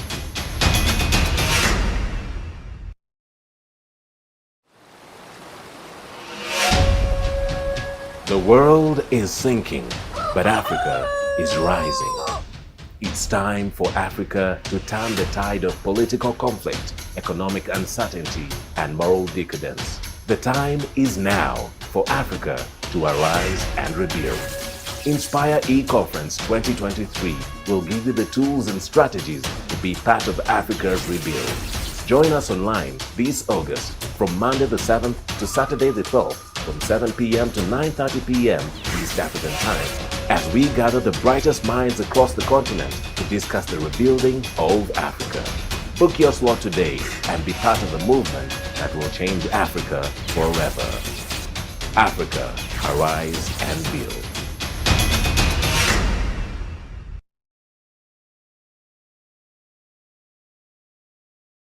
Welcome back to our second part of today's program. So we've had the option of the stone soup, which is really, really exciting. And we are now going to look at other options as well. And we are going to have a panel discussion that's going to focus on investment options other than the stone soup option for infrastructure financing and trade in Africa. And I'm having the privilege to introduce our first panelist, who is all the way from South Africa. So our first panelist is Kirk Retief. Kirk Retief is a highly accomplished figure in the corporate banking sector. I think these are the people Joel said speak a lot of English. Kirk, you will correct us. Boasting a remarkable 22-year career with prominent institutions such as Nedbank, Absa Capital, and Rand Merchant Bank. His experience covers a diverse range of areas, including trade, FX risk management, working capital, and transactional banking. Throughout his career, Kirk has successfully negotiated significant deals with multinational corporations, both in South Africa and across the African continent, earning him a prestigious award such as the Landmark Deal of the Year 2023, and another one, the esteemed RMB Founders Award of 2023. Wow, congratulations, Kirk. And parallel to his flourishing professional path, Kirk's spiritual journey began at a young age. Having grown up in the Baptist church and becoming born again at a tender age of 16, he planted a church in Johannesburg at the age of 19. Presently, Kirk actively serves as an elder in a strong apostolic calling in the Frontline Church, where he also serves as the director of Frontline Christian School. He is also had a profound blend of award-winning corporate experience and deep-rooted spiritual leadership. All this makes him an amazing and invaluable person for this panel today. So we are happy to have you. You're embodying a unique fusion of professional acumen and faith-driven dedication. Kirk is happily married to his beloved wife, Renette, for 19 years, and they are blessed with two lovely daughters, Jasmine and Kali. Kirk, we are privileged to have you this evening from the Pearl of Africa. Thank you for joining us, and we are happy to listen to your submission. Thank you. Thank you so much, Lillian, and thank you to everybody who's listening in tonight. I also just want to thank Joel for that truly inspiring view of the stone soup, which is at its very core about community. And so thank you for sharing that. Joel, I have been working for banks for the last 22 years. And yes, I think at the very core, it's about how do we access capital, and you've raised a way of doing it, but perhaps there's different options to consider, not just in South Africa, but across the continent. And over the last 20 years, it's been my privilege to be able to be part of, making those deals. And I think one of the questions that was raised in the Q&A around risk management is a great segue of how do we enable these deals. And as you know, banks are, by its very nature, they are sophisticated risk managers. To prove the point, I work for an organization that is 3,500 people strong, and has been in banking, or in this sector, a merchant bank for the last 20 years. This bank belongs to another bank called the First Rand Group, and that bank employs over 50,000 people. So I think there's merit to say that, there's a group of people coming together to manage risk, deploy capital, between buyer and seller, investor and investee, to ensure that business happens and that there's, call it a flourishing economy, a flourishing community, not just in locally, but across the continent. So I think it was insightful to hear the social compact and how to bring that together. But I think I'm going to focus, just in the short time that I have, around how do we enable the flow of business by managing risk effectively. And there's two particular ways that I would love to highlight. That has been probably one of the or two of the ways that we've been able to successfully manage risk on the continent, where buyer and seller are entering into a new relationship, where perhaps there isn't an element of trust that's established yet. The first prize is always for that relationship to be in place, and for no middlemen like banks to be involved, because it adds complexity. It potentially adds the idea of margin erosion to the entire transaction. So, but there is a place for banks, and it's usually when buyer and seller, especially when it comes to trade, are on the two opposite sides of risk, right? So if I take the investor as an example, the investor is concerned about, and Joel, you correctly pointed out, the investor is concerned about, if I invest my money, will I get the return, or will there be performance that takes place on the back of my investment? So the consideration there is performance risk. So if I deploy my capital, and to the party that I'm investing into, or a project that I'm investing into, will there be performance? Meaning, will the project take off? Will there be, as Joel quite rightly point out, will there be something that is seen, delivered on the back of the deployment of capital? So I think that's on the one side. The party receiving the cash or the investment capital, their consideration is, if I deploy my resources on the back of a commitment that is made, and perhaps it happens through a phased approach. There's phase one, and there's a tranche of capital that's deployed. The risk that the party takes is that capital will stop, possibly after the first tranche or midway through the project, and then there's costs that they incur to actually to fulfill on the project. So where banks are typically very well astute to be almost the middleman is in two scenarios. And maybe if you're taking notes there today, one of the ways is the issuance of letters of credit. Now, what letters of credit are is an undertaking by a bank in favor of a beneficiary. And in this case, right, so the beneficiary would be the party contracted to perform on the back of an agreement, right? And it promises payment to this party, provided that they fulfill their obligations as set out in the letter of credit.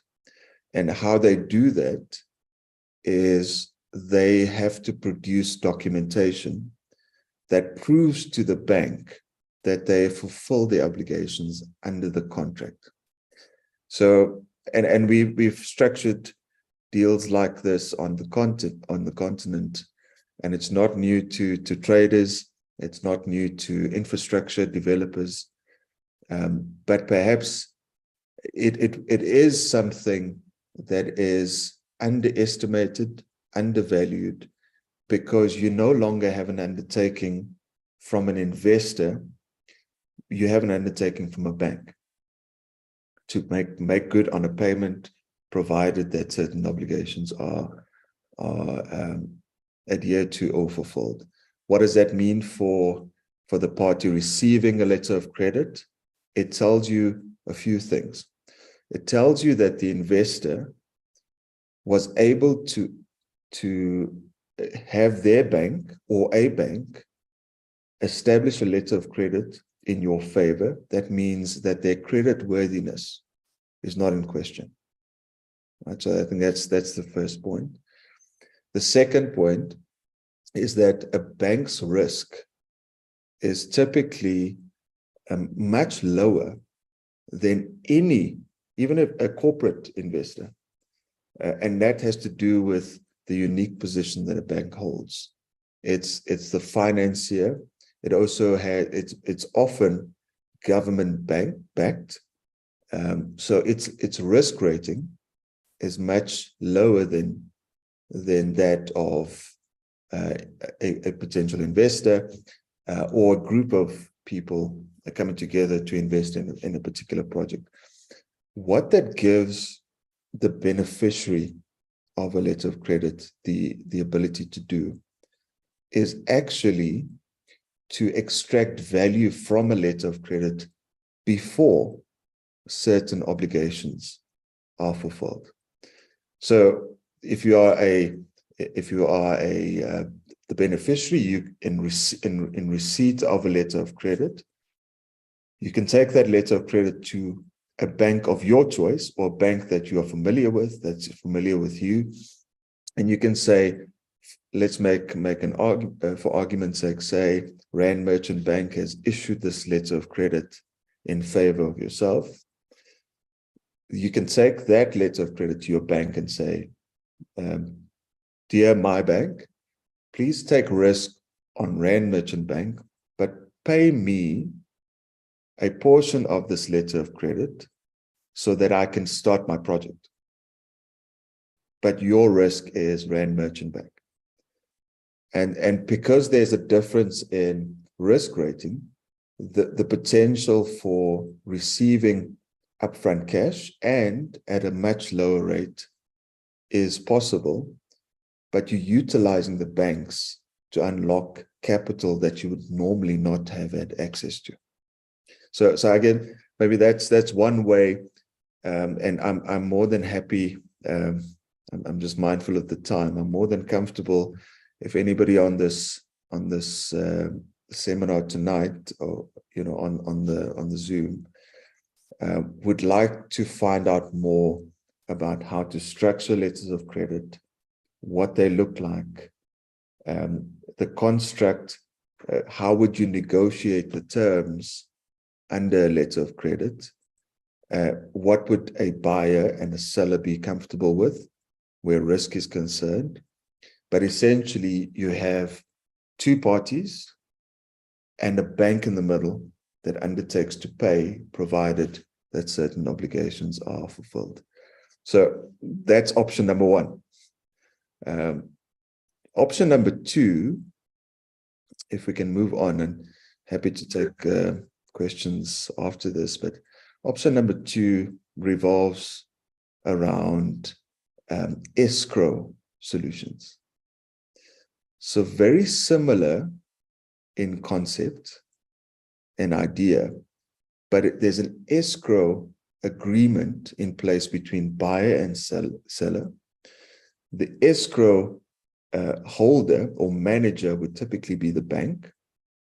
And again, you have certain obligations that are fulfilled by the seller or the person who is exchanging work for cash or for investment. And on how the escrow is structured is very similar to that of a letter of credit, and the bank acts as the agent. Once there's proof that certain obligations, or i.e., I think Joel mentioned certain milestones earlier. So if there's certain milestones that are achieved, and there's very specific documentation that is agreed upon upfront between buyer and seller, that if you present these different documentation representing the fulfillment of certain milestones, that cash would be released or capital will be released for the next phase of the project. And you would ask yourself, how would you structure that? It would be on the merits of the deal. So it would be buyer and seller approaching a bank that says, look at what we are willing to do, between buyer and seller. This is the project. This is the merit of the projects. This is the compliance around the project. And as you know, I think banks are one of the most regulated entities in the world, is to give the bank comfort that there's a legitimate project, it's backed by investors, and if essentially the bank acts as an agent to manage the risk associated with the transaction between buyer and seller. So those are the two options that I thought I would share with the audience here today. We've done a myriad of these in various different ways, various forms, different structures, involving actual commodities, infrastructure projects. It could also be financial transactions in the exchange of shares and the like on the continent, and it happens most likely. I'm just thinking today, there's probably a lot more transactions like this that is being managed by the bank. The flow of the cash out and the acceptance of cash in, depending on which side of the transaction our clients find themselves.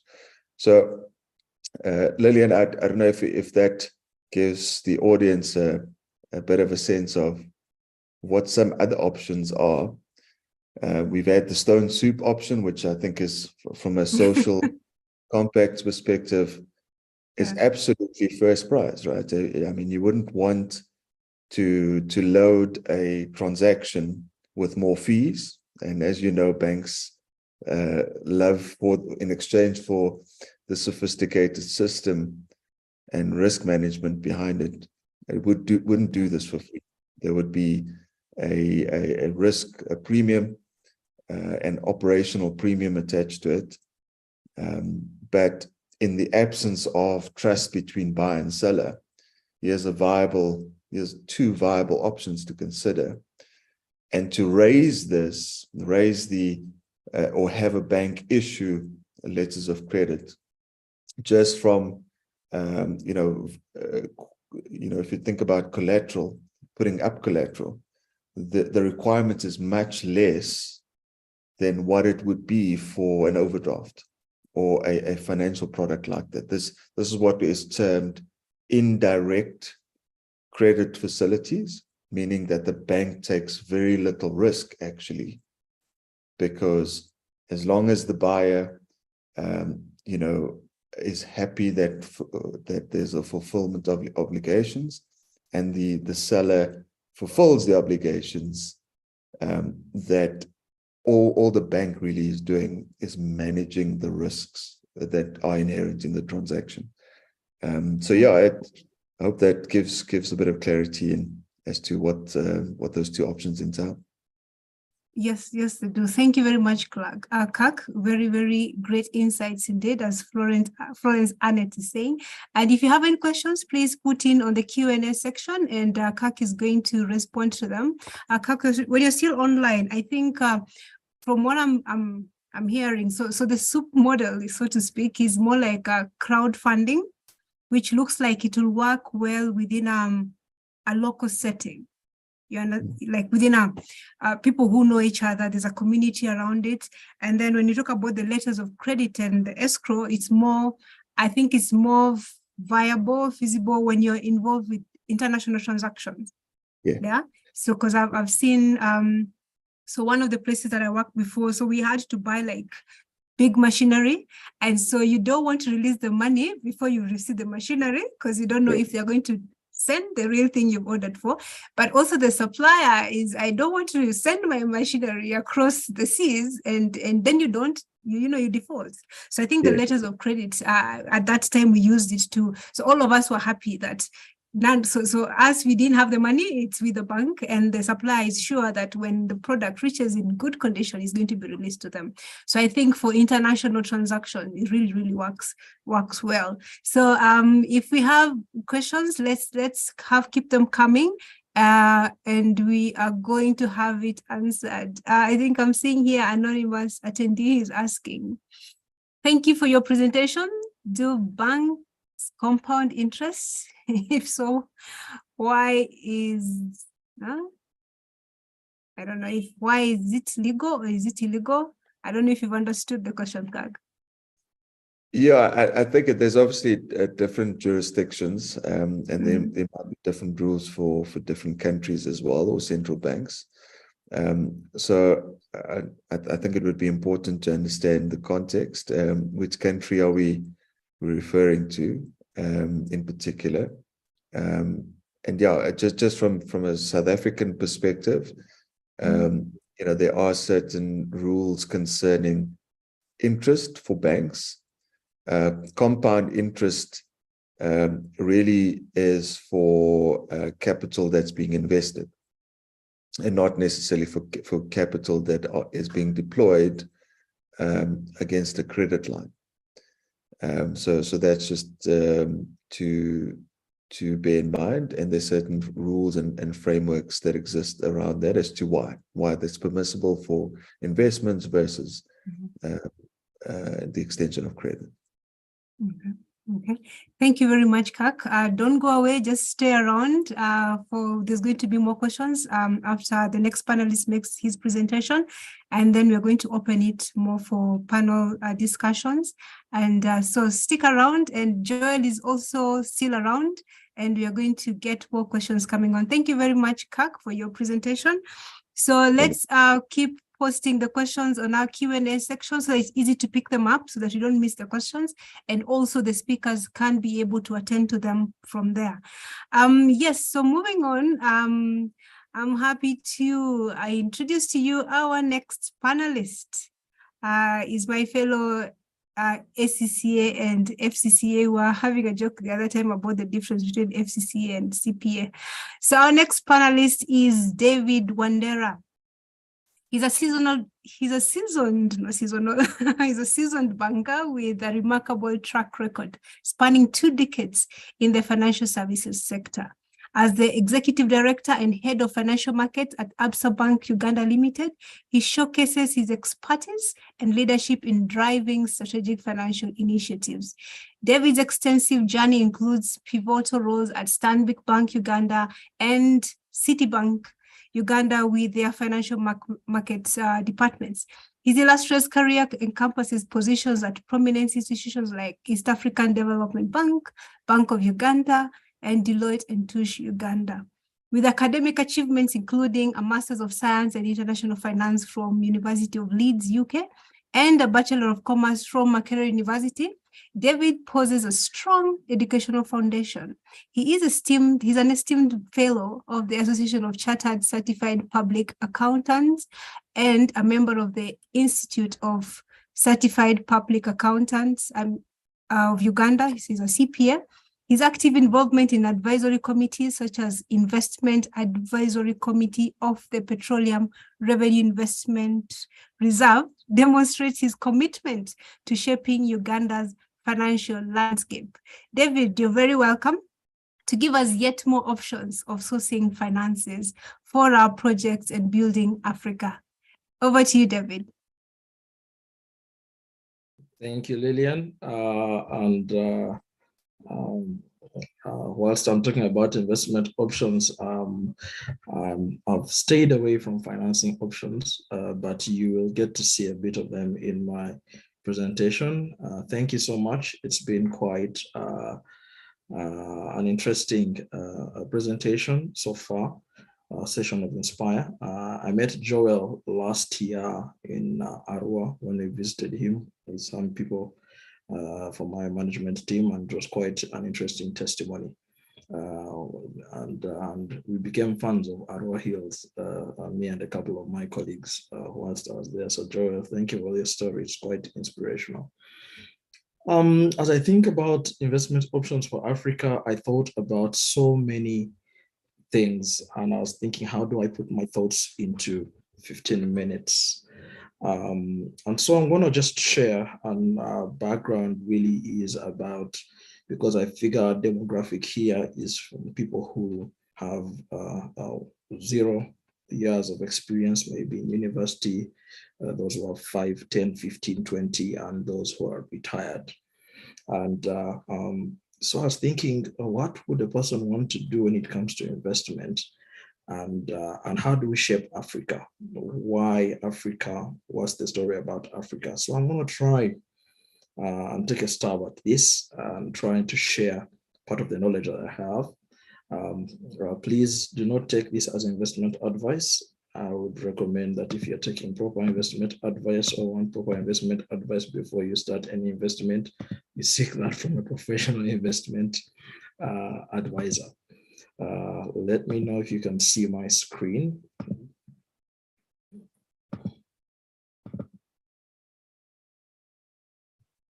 Yes, it's coming on.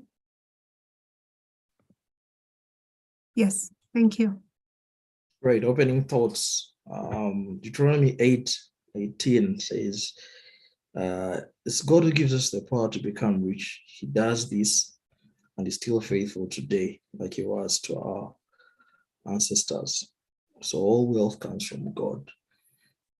Like I said, also consult as you think about investment options. Without counsel, plans go awry, but in the middle of a multitude of counselors, they are established. And lastly, because I know we are in one of the most entrepreneurial countries in East Africa, and Africa, it has the most entrepreneurs in the world. Diversify. Ecclesiastes 11:1-2 says, invest your money in foreign trade. This is the good news version. And one of these days you'll make a profit. Put your investment in several places, many places even, because you do not know what kind of bad luck you'll find. But basically, don't put all your eggs in one basket, like you might have had when you were growing up.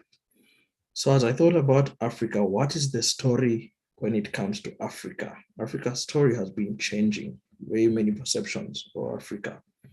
And I tried to pick this from many stories about what is in the media. The Economist, one of the big magazines, economic magazines, talked about Africa and called it a hopeless continent in 2000, May 2000. Why? There were floods in Mozambique, famine in Ethiopia, there was mass murder in Uganda, there was wars across the continent. And so it basically said, Africa is gone. And there was little argument around that because of what was happening on the continent. And between 2000 and 2011, a lot changed. Africa transformed. We had huge investments. Large telecoms came and established themselves in Africa, like the MTNs and others across the continent. And then it changed. It was really, Africa is rising.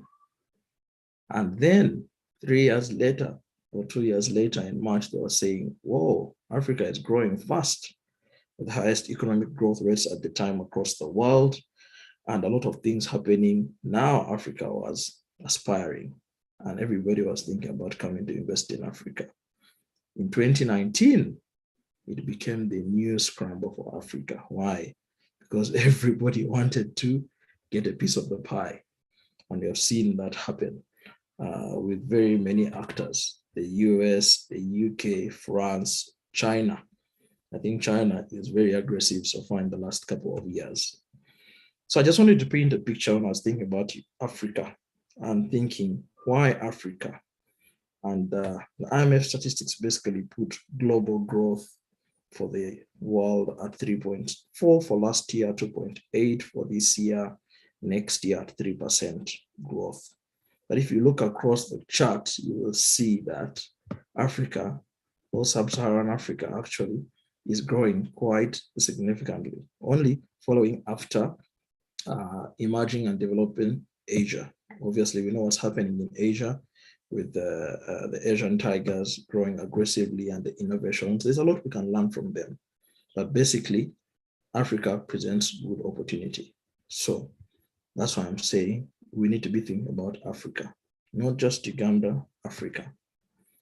What's Africa's growth story? If you look at all the regions in Africa, East, West, South, North, guess what? East Africa is the leading growth region across all the various African regions.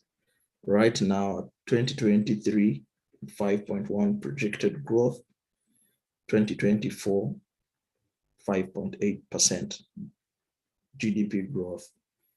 That's a big story, and it's probably going to get even bigger. Think about it in 2025 when we have oil coming into Uganda. But just even the investments that are coming into Uganda right now around oil and gas in the next 4 years, or from 2020 to 2025, over $5 billion will be invested in Uganda. Now that's a massive, massive sum. So what does that mean for you?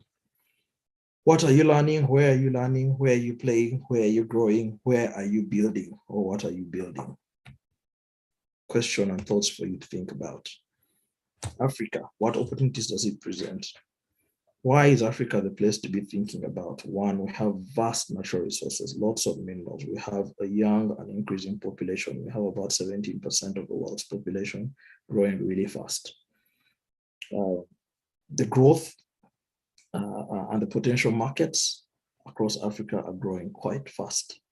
With the population growth, that means a market. If you have a product and you can market to those people, amazing. The reason China has lots of billionaires is because there are lots of billion of people in China, and that means that people who are marketing to China automatically have a huge market. We have good agricultural arable land and huge agricultural potential. The challenge for us is, what are we doing with it? Over 60% of the world's arable land is in Africa. So we can be the breadbasket for the world. And we are largely unconnected, though there's a growing digitization trend of connecting people, which presents a couple of opportunities also. So generally, where are the different areas you could think about investing in Africa? And I've tried to take a stab. There are so many, and I'm not going to spend time on them, all of them, but think about fintech and e-payments, connecting people, making payments. I mean, a lot of the revenue you're seeing happening in the Western world now is driven by social media. and that is powered behind by fintech and e-payments. The rise of AI has come through. I mean, the fintechs are creating a huge competition for the banks and traditional banking. That's a challenge for us as bankers, but it's an opportunity for the rest of the continent and for individuals and for businesses. I've spoken about the agricultural potential. There's huge agribusiness. There's healthcare that is, we are really underutilized on healthcare. There's a lot of disease and there's a lot of challenge around that. So that's a solution area that can provide solutions for people. We can provide and invest in solutions for people. You've seen huge, over the last couple of years, we've seen a couple of pharmacies, local pharmacies that have been bought into by funds from the UK, from the US, and have grown aggressively. We have, I think, 2 of those in Uganda. We have digital healthcare systems that started pre-COVID, like Rocket Health, and the rest. We have Guardian Pharmacy, I think, where a stake or ownership was sold to another international fund. And we've seen such things happening across East Africa. That means there's a huge opportunity. And even when it comes to healthcare, think about COVID and the COVIDX invention for Uganda or innovation, and think about how that multiplied, over a solution created by Ugandan for Ugandans. Imagine what that would be if it was outside Uganda, across Africa, supplying 1.8 billion people. The numbers could be mind-boggling. Tourism, telecommunications, real estate, mining, infrastructure development, and renewable energy. I wanted just to touch on a few things. Fintechs basically are expected to grow, or fintech revenues are expected to grow basically 10% per year until 2025. And I think this is even an understatement. These are figures from the World Bank. And why? Why is fintech an opportunity? There are 66% of the people in sub-Saharan Africa are unbanked. 65% of the population is under 35. Those are the people who use mobile phones. There's 80% mobile penetration on the continent. It's not yet at 100. There's opportunity. Internet penetration is at 36%. So think about if we could get 50% of Ugandans on the internet. What would that mean for businesses? Think about things you could buy and the people you would reach. Currently, I do a lot of my purchases on apps like Jumia and the rest. I don't go anywhere. I buy insecticide, soap, mosquito nets, all on Jumia. I don't leave my office. They are delivered. I've paid over mobile money and I've not left the office. There's huge opportunity. Digital payments. We don't need to talk about it because we have huge examples in East Africa. Safaricom, MTN, Airtel Money, and see how most of you have all or 2, including bank accounts of those kinds of payments. So that's a huge opportunity. Agribusiness. Why do I want to talk about agribusiness? It's a need. When you think about where to invest, you invest where there's a need, where you meet a need. Remember yesterday's Inspire session when I've forgotten her name. She was talking about what your vocation, what your passion intersects with what you love and a need that needs to be met in the world. So what are you doing that meets a need? Africa still remains a net importer of food. We spend about $55 billion this year on importing food. That's expected to double by 2030. Imagine that. We import $55 billion of food. We import $75 billion of cereal. That means for bread, for chapati, all those things across the continent. Yet we have 60% of the world's arable land. Should Uganda be importing wheat? Should it be importing food? Should it be importing sausages? We still import sausages, by the way. Things like that, Many African cities are going to double by 2050. What does that mean? It means more mouths to feed. So investment in agriculture is needed, education and transport basically to increase food security. I liked Reverend Julian's collaboration, not competition. If Africa decided to do intra-African trade, we would make huge amounts of money without having to import from Europe or America or Asia, and we would benefit each other. Tourism.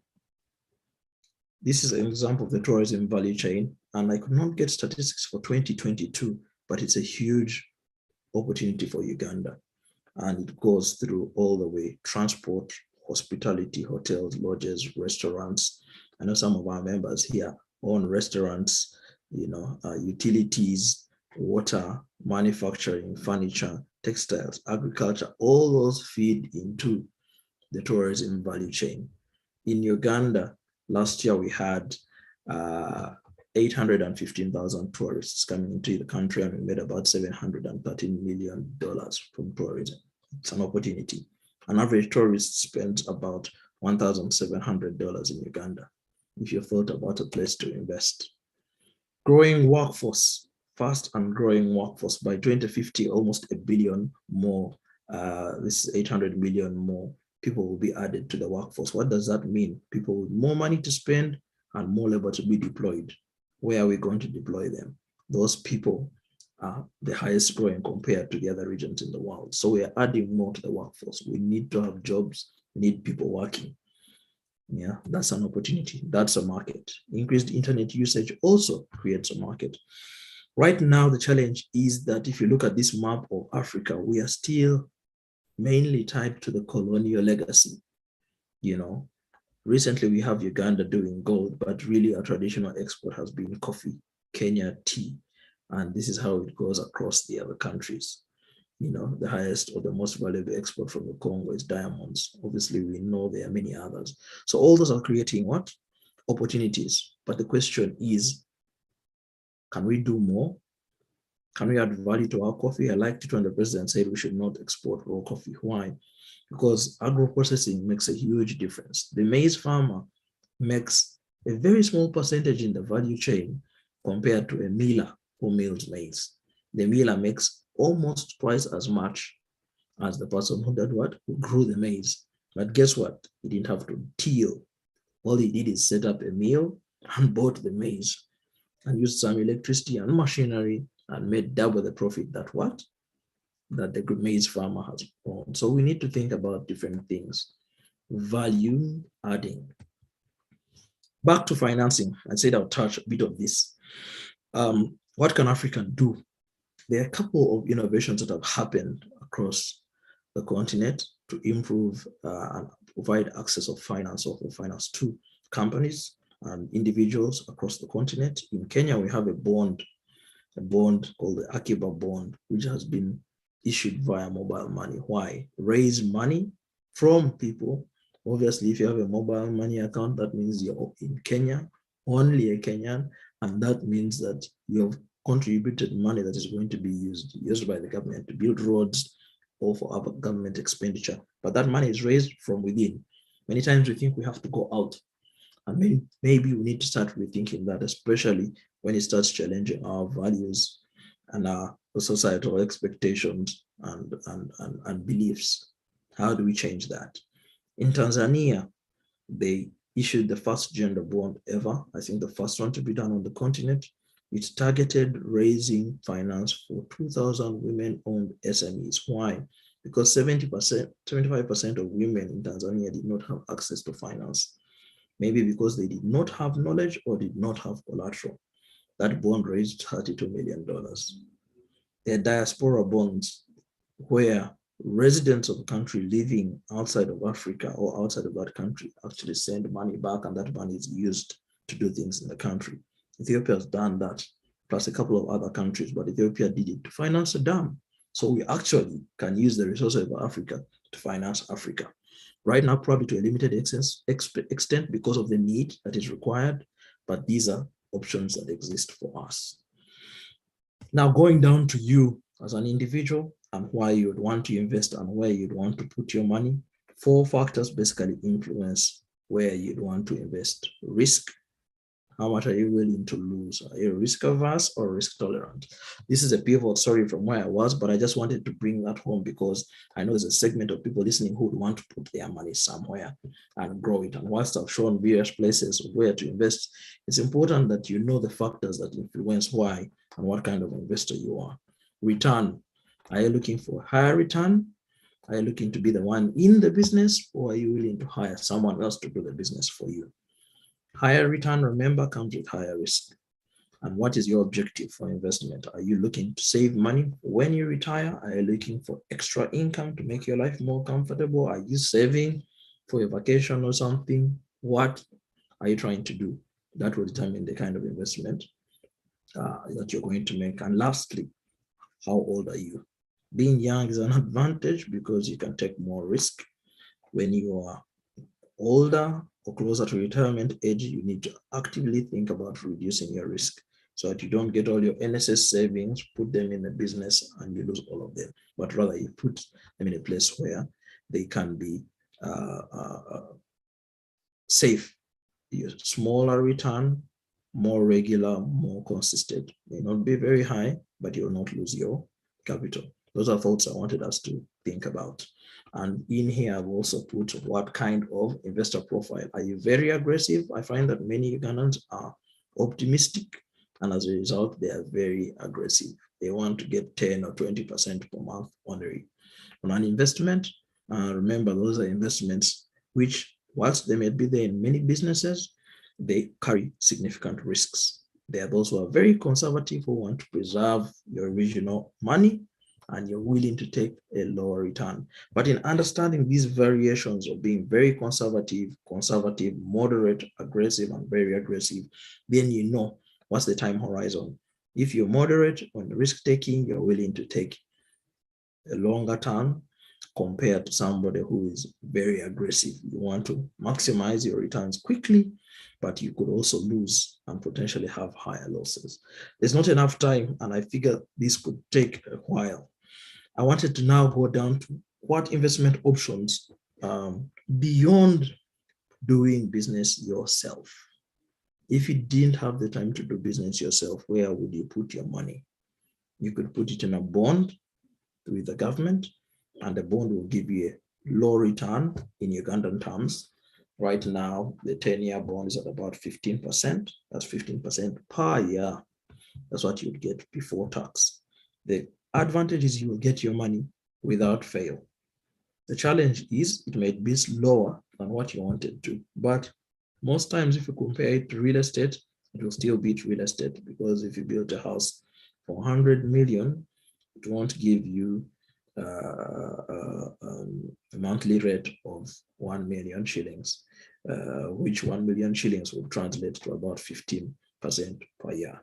So those are those to consider.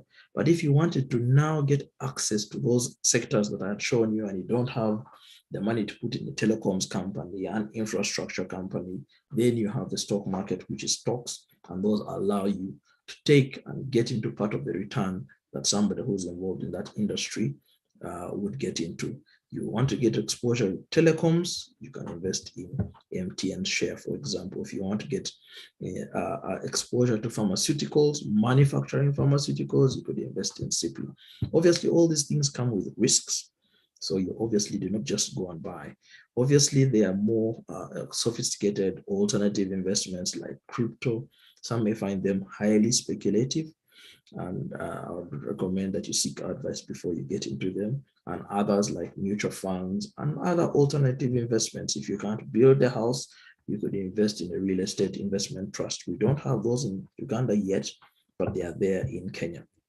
And even private equity funds, where somebody has a company, you have a friend who has a restaurant, they are looking to expand it, and they call the family members and they call a couple of other people and say, this is our plan. We want to double, we want to grow, and we privately invest in this company or in this pharmacy or whatever it is. And then maybe a few years later, you get a bigger person to come and buy you out. And then there are also commodities. There are people who trade coffee, there are people who trade maize, but some of these you have to do yourself. The more sophisticated commodities like gold, silver, and those you can do online through other investment platforms. So those are really a broad range of different investments that you put your money in. I don't have the time now to talk about the returns, but maybe we could talk about those in the breakaway session later.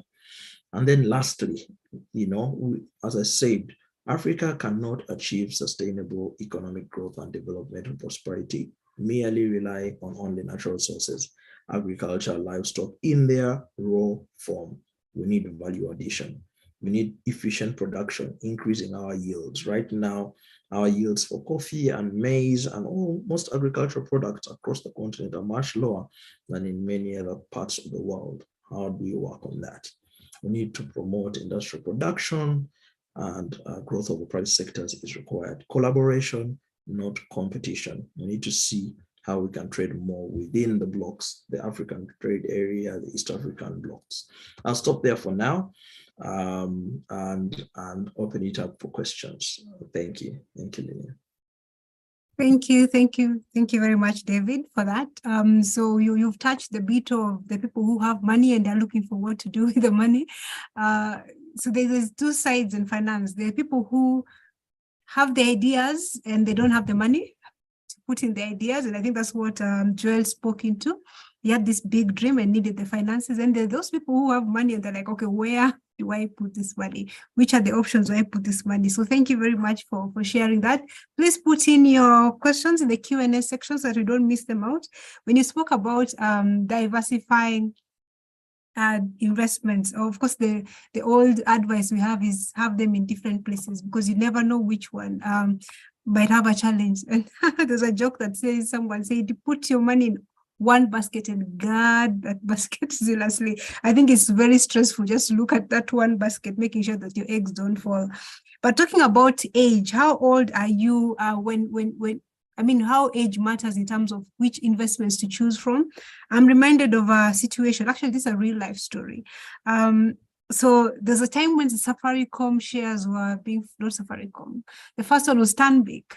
So Stanbic was going off fast and people got excited, and I think it was at 70,000 per share, if I'm not wrong. And by the time when the market opens, I think it 70 shillings per share. Yeah, 70 shillings per share. And it tripled or quadrupled at 270. So everyone went, people who bought it went to the bank laughing, And so when Safaricom came, people thought it's the same thing, the same excitement. And so they're thinking, the other time is it tripled or quadrupled my money? Now what I can do, I can get a loan. By the time the IPO opens, I can, sell my shares and pay the loan, and making some good cash. And so the unfortunate thing that people did, which I think is unfortunate, that actually the banks helped to do it, because they organized loans for people to buy shares. And so there's this person that I know who was advanced in age, had already retired and taken their retirement money. And so they were convinced by someone that, I think this person was, as you're saying, the risk appetite was aggressive, more in his risk appetite. And so was used to the workings of shares and stock market, and convinced this old elderly man to, buy shares, because, Stanbic went well. So Safaricom can only be better. So the guy took a loan. But you know what happened to Safaricom? Opposite direction. And so it meant he had a loan that was already active, needed to start being paid as next month. But here you have shares that if you sold, you're selling them at a loss. You get. But he still had to finance this loan back. And so the unfortunate end of it was that he had to sell his family house to pay the loan back. That's where the age comes, because if you go into the different investment options, you have to think of the risk. If you're young, you have time to make up for the losses of your risk. But if you're old and advanced in age, and then you go into something very, very risky, you end up having an unfortunate event like this one that ended up, the two of them actually, their friendship, of course, was severed because you advised me. And it's good you put a disclaimer, David, when you're starting out. It is not an investment advice. They have to seek professional investment advice.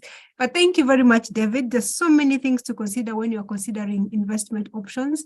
And some questions already in the Q&A section. Please put in your questions in the Q&A section. Yes, David. Maybe, Lillian, I'll share my story. Yes, please do. Please do. Yes, so Safaricom, Stanbic. I actually took a loan for Stanbic. Because I was always passionate about shares. I remember I would come back home and I'll spend my time reading the business page of the East African. And it's like a lot of people have said, and you tell us also passion to profit. Where is your passion? You have to have a passion for something and you have to really pay attention. So I spent years reading about shares. So when Safaricom came, Stanbic came, I took a loan and actually bought the shares. But because I knew, and the stock price goes up and down. When I called the broker and the next day it was up 3 times, I told them to sell. Sold. On day 2 of owning the papers, sold, got the money, went back to the bank, paid off the loan, got that money, ventured it in a business with a friend in another country, and lost that money. Oh, what? That's Yes, unfortunate. but yes, lost that money. I mean, I came out net because I lost money that I didn't have before, but I didn't have to because I did not risk assess the second investment the same way I invested the investment. But it was a wonderful story until I did the second investment. Safaricom, same thing. I was in Uganda and lots of people bought into Safaricom at 8 shillings per share. It dropped to 5 and a lot of people panicked. And I told people, you see, if you saw the profile I said of investors, you have to think about the long term. I told people, you know what? Hold on. The banks had our money and we invested in Safaricom. And I said, you know what? Let's reinvest that money. If the price was 8 and now it's 5, we reinvested and waited. Safaricom moved from 5 to 10 to 20. Before COVID, it was 42. But obviously that took 10 years of waiting. To get 5 times the value out. So you need to understand the investment before you get in. One wise man said, do not get into investment that you do not have knowledge about, or those who are involved in advise you not to get into them. So just because I'm investing in shares and I tell you do not invest in shares, you think you want to invest in shares and you do. Same thing that happened with currency trading into Uganda, and we are quite optimistic when it comes to investments, unfortunately, and we don't do our risk management properly. Okay, over to you, Lilian. Thank you. The last story there reminds me of, is it The Richest Man in Babylon by George S. Clason? He's the one who says, so you can't go to a carpenter to advise you on how to invest your gold. It's just the wrong place to go. So you have to know who are you getting advice from to invest. And remember, every investment has some risks. There's high risk. There is also low risk. So the higher the risk, the higher the return. The lower the risk, the lower the return as well. So you have to know what is your risk appetite and what can you stomach. I tell people, don't invest in something that if you lose it all, you get a heart attack. It means your invested muscles are not strong enough. So there's a big, diverse scope of investment options to consider. And I was so excited when unit trusts were introduced in Uganda. It's not a long time ago. And I think it's it's somewhere there in between moderate. It's not very high. It's not very low. It's like medium risk. And it's offered several options for Ugandans to participate in. I'm just going to read some of the questions in the Q&A. Part, please bring in your questions in the Q&A. If you have them in the chat section, I am asking you, please put them on this side so that we can easily see them. Let me see. There's a question here, but it's been asked, actually. I mean, it's been answered by Kirk. Thank you, Kirk, for answering. But I don't know if, David, you have something to add on that. Edward Okot Umoya is asking, why is the interest rates in Africa more expensive compared to other countries? But even apart from other countries and other continents, I just know across the border in Kenya, the interest rates are almost half the interest rates in Uganda. David, why is that the case? Thank you, Lilian. Interesting. I was having this conversation with my boss only yesterday. For the first time, nice. Interest rates in Kenya are higher than Uganda. Oh, something changed. Yesterday. Oh, what happened? Yes, as of yesterday, but the interest rates are a reflection of the macroeconomic environment. And usually you will invest, the interest rate will be determined by the inflation rate, because if the interest rate is below the inflation rate, you're losing value. So if you have invested in a business and it has given you 10%, but the rate of inflation is 20. It means that your 100 shillings which you have, and it has grown to 200 shillings, the 200 shillings has lost that half that value and gone back to 100 shillings because of inflation.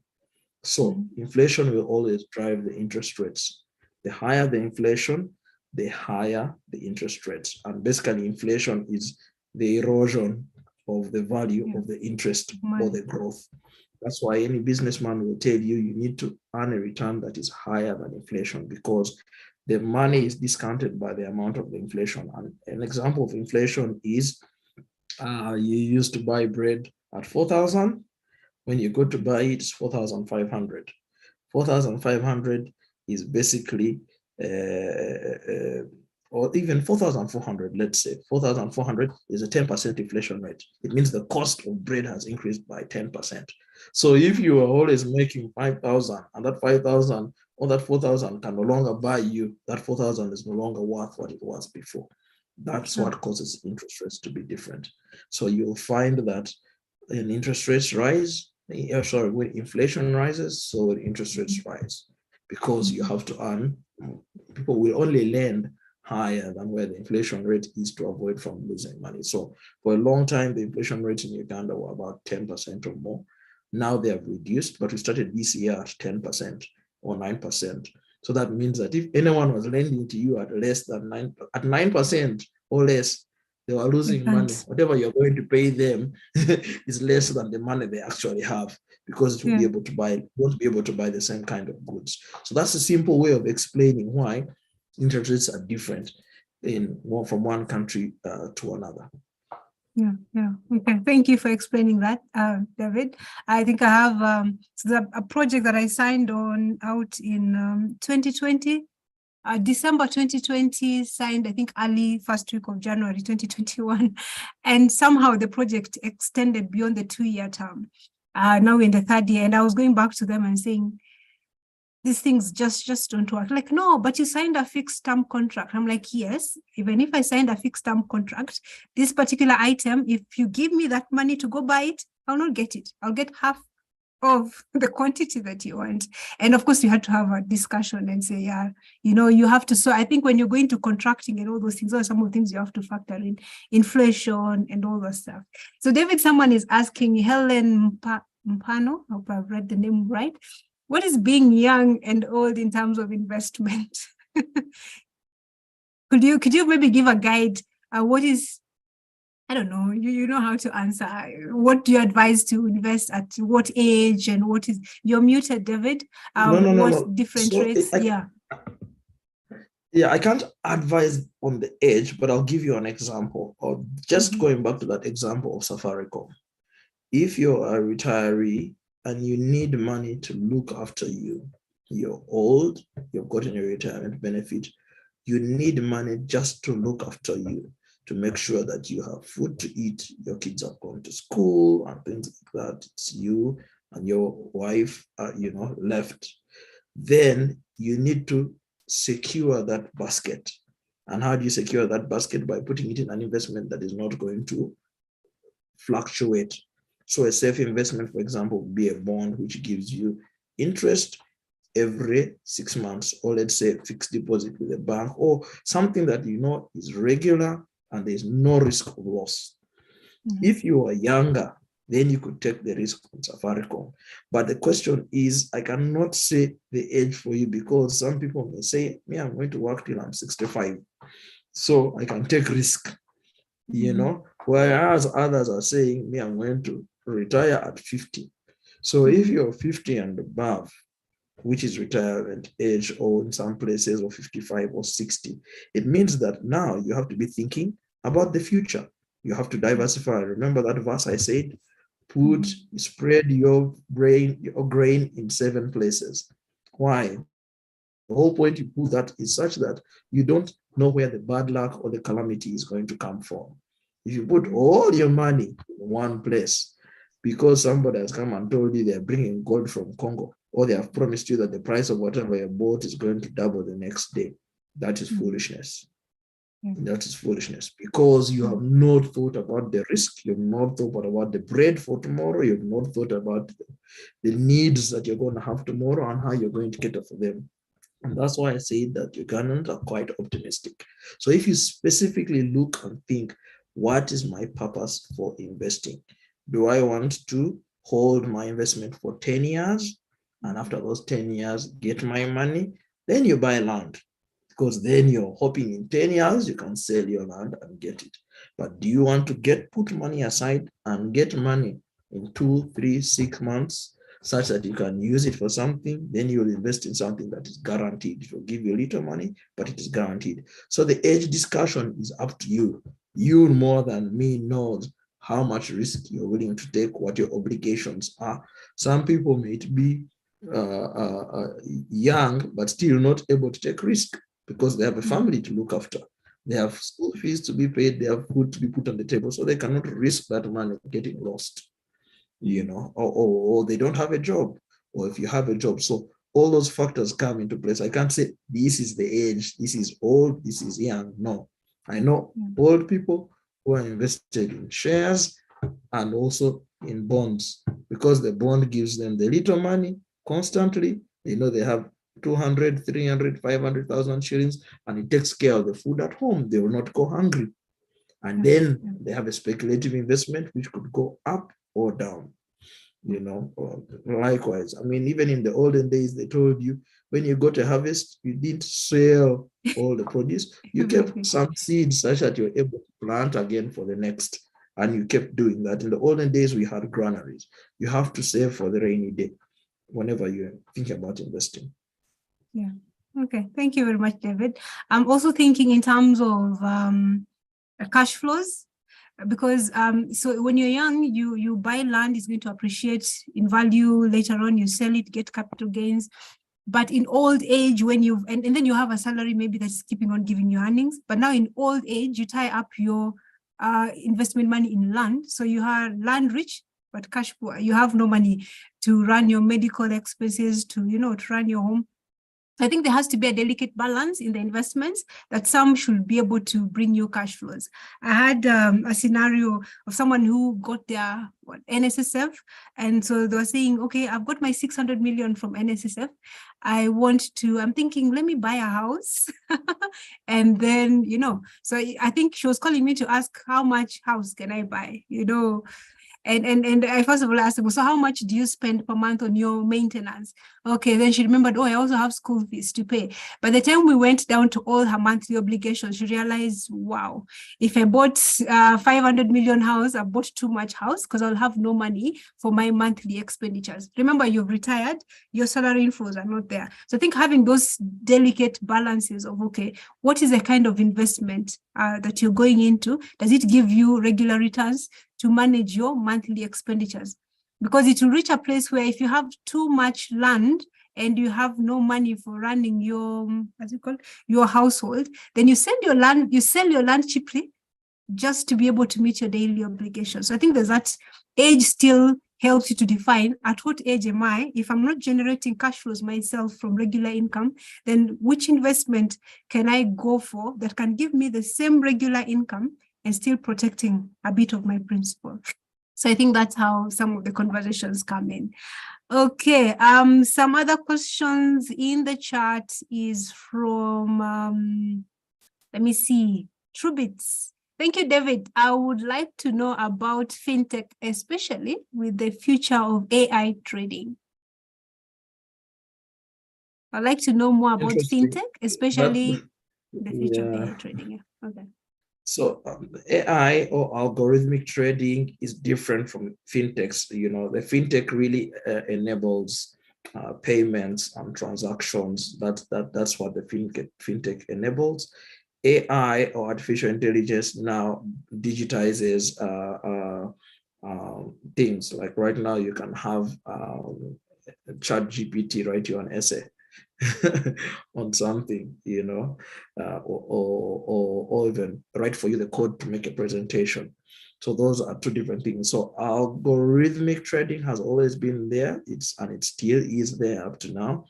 It's very different from fintech. So fintech is enabling transactions and and connections through the use of technology and even payments and things like that in ways that traditional banking would not be able to do. Yeah, I'm not the expert, but I'm sure we can get somebody who's more of an expert to talk about that. Thank you. Okay, and another one is saying, I have found it cheaper to get USD denominated loans than one in UGX. Lately, the banks are making it harder to get USD denominated loans. What advice would you give to get these loans? Interesting.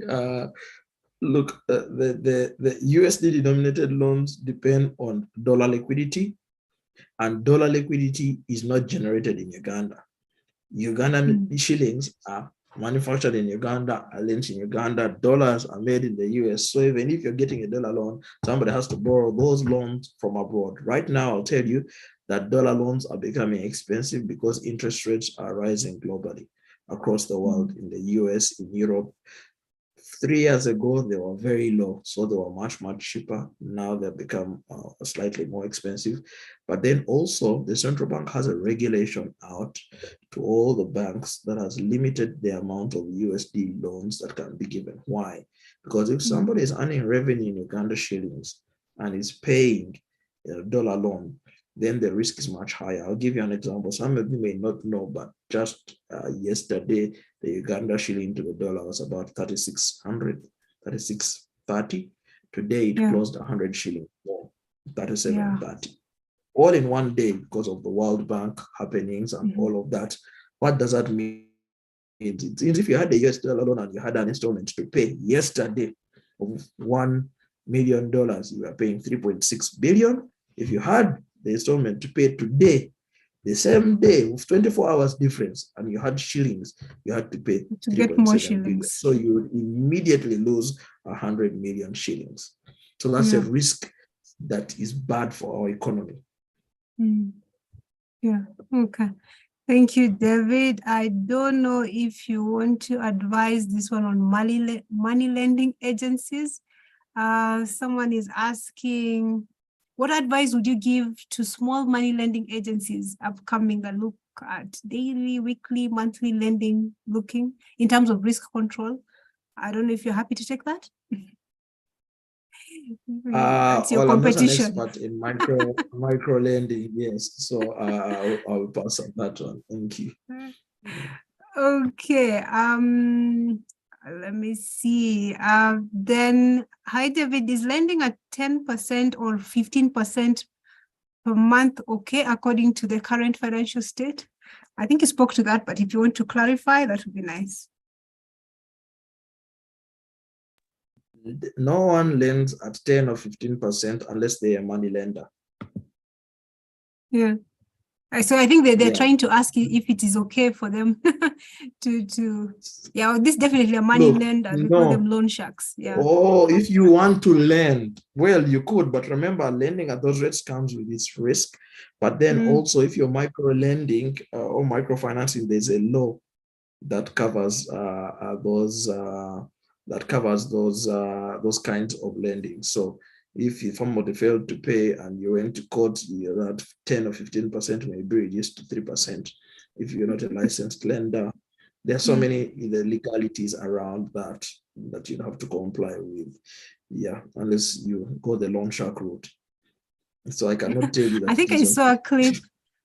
I think I saw a clip on, I think someone went to the president and was complaining about the loan sharks with their high interest rates. And he was asking, there's no one who can regulate these people. I didn't follow the story, how it ended, but I don't know if they passed a law. I just remember the general said, I'm going to investigate and get back to you. I don't know if they got back to the president on how to regulate, the loan sharks. Do you have any idea of? Yes. Well, I look, the loan sharks are almost a law unto their own, because remember that the reason you're going to a loan shark is because you are avoiding the length and the complexity that is required from formalizing your business or declaring the affordability. and the amount of finance a typical financial institution might give you. You want convenience, and that's the price you're paying for convenience, but it comes with a huge risk. 10% per month is equivalent to 120% per year. So if you ever think a bank is expensive, even at the rate that Joe talked about of 35%, a loan shark is 120% per year. So yeah, I would not recommend that you go to loan shark. If you have a business, I'd recommend that you formalize it, because if you formalize it, you would actually benefit from the current financial options that are there. For example, if you think about the recent initiative with NSSF and MasterCard, they have been giving they gave about $30,000 of grants to about 175 different companies, and now they're focused on women-led enterprises. Their initiatives basically for somebody who has a business that is employing 1 or 2 people, and they're looking for support. And so really the best way to go is to formalize your business such that you can get more affordable or qualify for more affordable financing as opposed to going to a loan shark. Okay, so thank you, David. I'll encourage you to go through the chat and see if there's something you'll want to address as I give this next question to Kirk. Yes, so Kirk, I hope you're still there. Hello, Lynn, I'm still here. Yes, so there's a question from John Chemongas. He's asking, Kirk, you told us that about letters of credit, sorry. If I understood you well, it helps remove risk in transactions across borders. Can the LC help me if I don't have enough capital upfront? Yeah, so maybe two points, and I had to address that. Thanks for the question. I think it's a great question. I think a letter of credit won't remove risk. It will help manage the risk, right? So it can't remove the risk because there's risk inherent between buyer and seller. So I think that's an important point to make.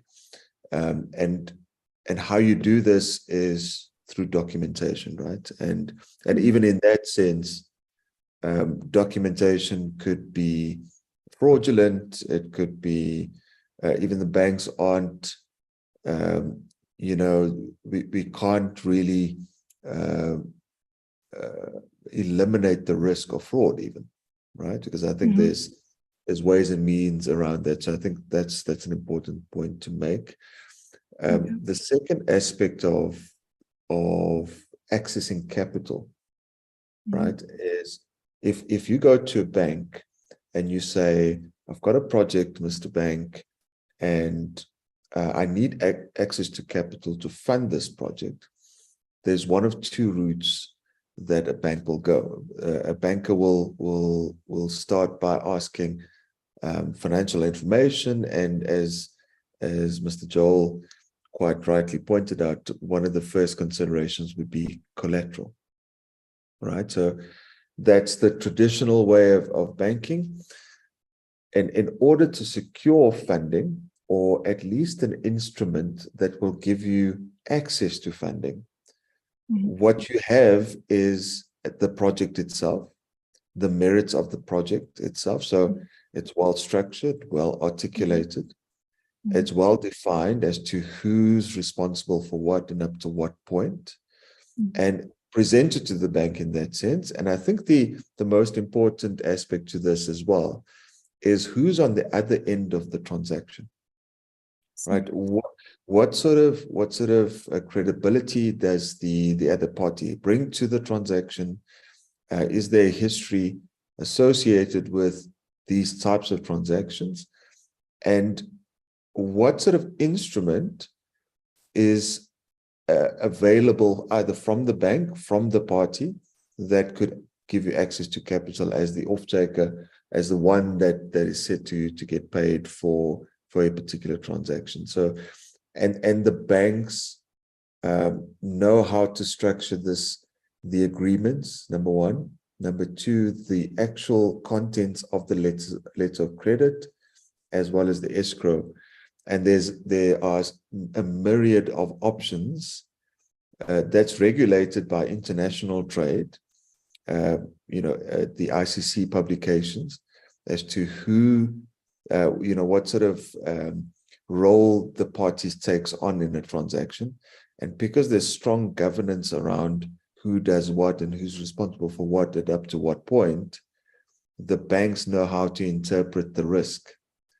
And because those rules are so clear, you're more likely to be able to be in receipt of a letter of credit that is issued in your favor, or garner the ability for a bank to look at the merit of a transaction and issue a letter of credit. Remember, it's not capital in itself, but it is a promise to pay, provided that certain obligations are fulfilled. So it is as good as having the check in your hand, but it's a written undertaking from a bank that they will pay if obligations are fulfilled under the contract. I hope that answers the question. Yes, it does. And Kirk, we're going to have breakout rooms. We're going to go into breakout rooms to delve further with the participants for more detailed questions if they do have. And the links have been put in the room, in the chat. But before we go through, I would like you all panelists to give us your parting shots. What are the things that you think we should not go without remembering, or something that you think you need to emphasize or tell us? So I'll start with you, Kirk, then I go to David, and then Joel, before we go into the breakout rooms. Yeah, thanks, Lillian. I think it was very inspiring to hear the work that Joel is doing, and the power of bringing the community together for a common purpose and common goal. And if I ask myself, being in banking as a Christian, as a follower of Christ, to what end? What is the purpose of what it is that we are doing, and why have we been, by the grace of God, led into the various professions that we find ourselves? And the ultimate goal is that we will all stand before the Lord one day, and give an account, for what he's been given, what he's given to us. And the question is, and I guess it's for all of us, it's, have we been faithful with what he has given us? And have we been obedient to that which he's called us to? And if you think about it, what we've been called to is to make disciples. Yeah. And part of our journey as professionals and providing solutions for the continent in order to grow, the ultimate goal is that we have a nation, we have a continent that reflects the heart of God. That ultimately we see each other in heaven one day. And while we're on earth, it's actively working towards the transformation of society, the continent, to reflect the kingdom of God. Amen. Amen. Thanks. We are all an expression of God in one form or another, in our expertise, in our experiences, and we look forward to be told, well done, my good and faithful servant, welcome to my rest. I think that would be the ultimate achievement. Thank you very much, Kirk, coming through to us all the way from South Africa, but we are not yet done. We still have the breakout rooms for further discussions, so please keep it there, and we are going to go into the breakout room shortly. David, your parting shots? David, are you still there? Yes, I am. Thanks, Lillian. As I thought about this Inspire, and I thought about Arising, and I thought about, the question kept coming back to me: what are we each doing? What are we each going to do? What are we each committing to do? And I still go back to how do we collaborate more than compete? How do we work together?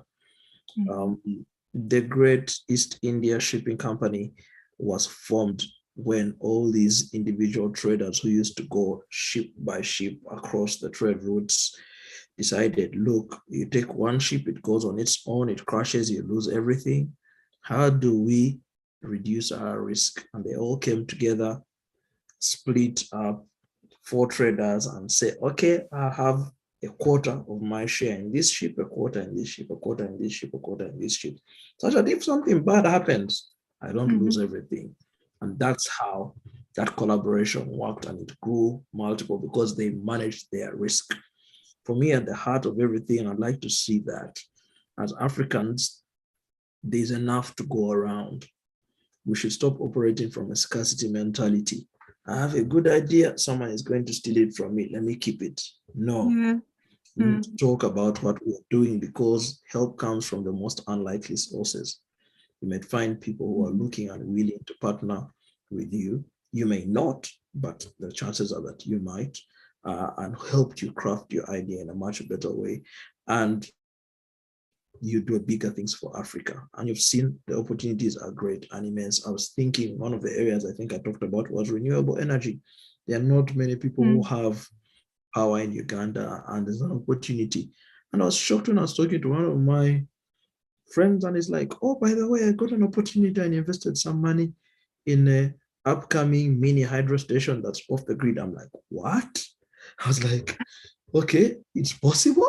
And he said, yes, but it's because he was associating with people, and people were talking about ideas, or associating with the Joel, and Joel is telling you about this grand idea.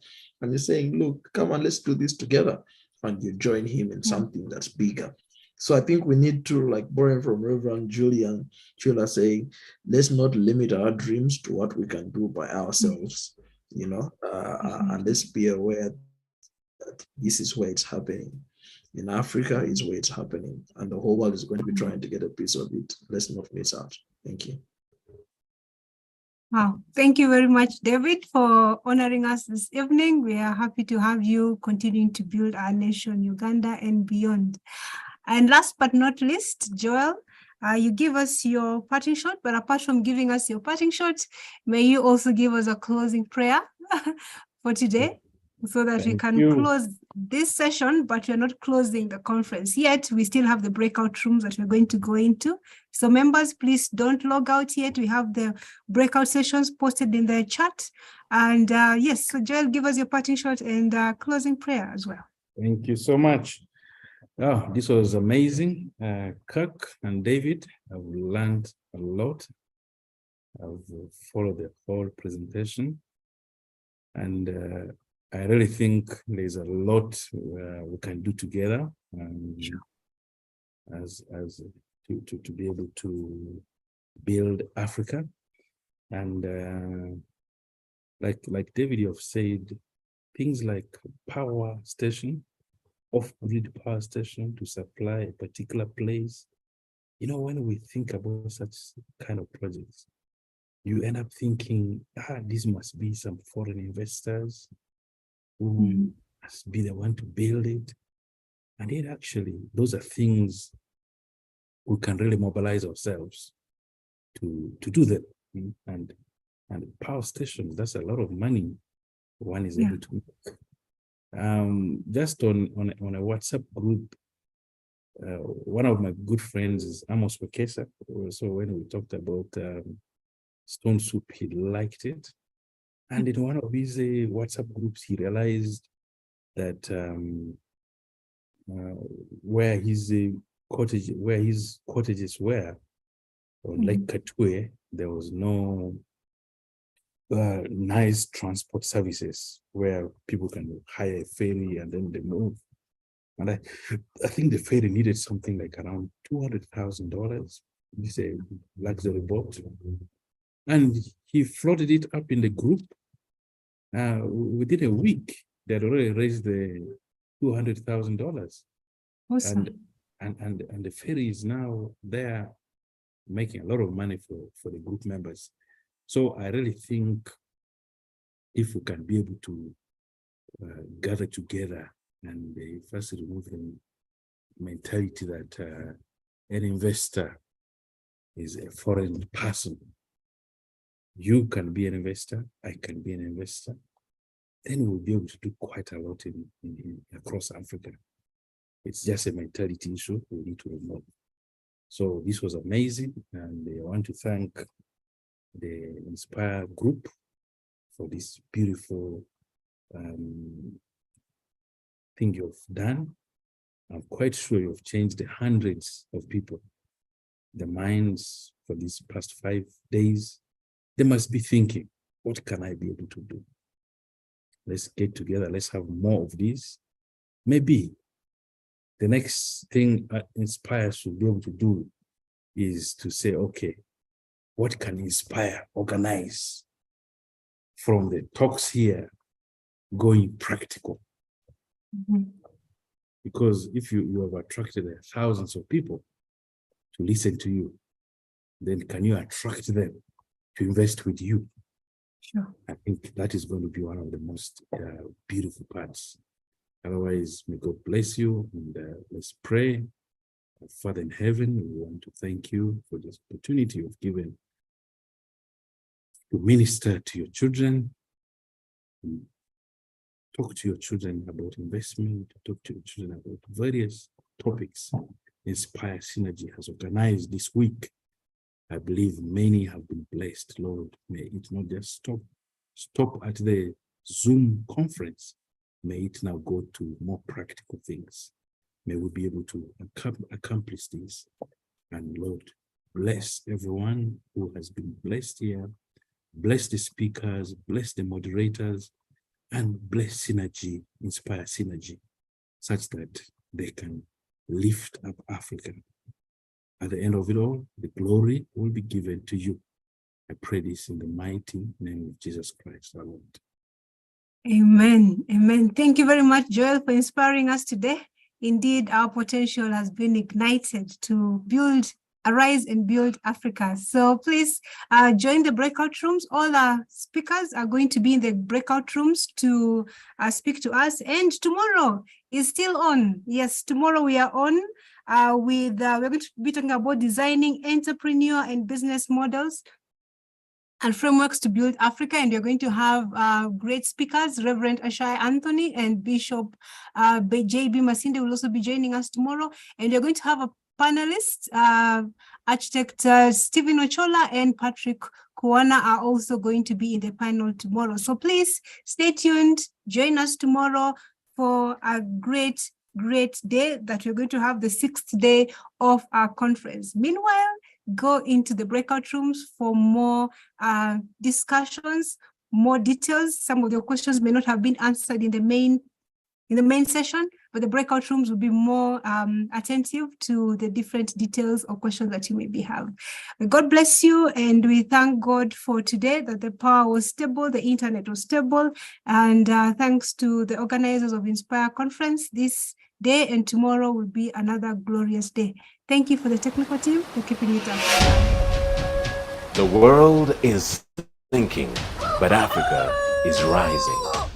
It's time for Africa to turn the tide of political conflict, economic uncertainty, and moral decadence. The time is now for Africa to arise and rebuild. Inspire E-Conference 2023 will give you the tools and strategies to be part of Africa's rebuild. Join us online this August from Monday the 7th to Saturday the 12th from 7 p.m. to 9:30 p.m. East African time, as we gather the brightest minds across the continent to discuss the rebuilding of Africa. Book your slot today and be part of the movement that will change Africa forever. Africa, arise and build.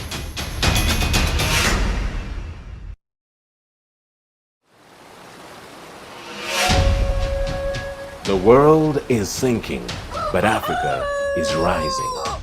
It's time for Africa to turn the tide of political conflict, economic uncertainty, and moral decadence. The time is now for Africa to arise and rebuild. Inspire E-Conference 2023 will give you the tools and strategies to be part of Africa's rebuild.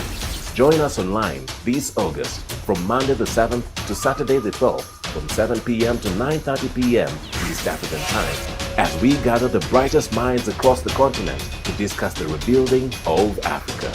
Book your slot today and be part of the movement that will change Africa forever. Africa, arise and build.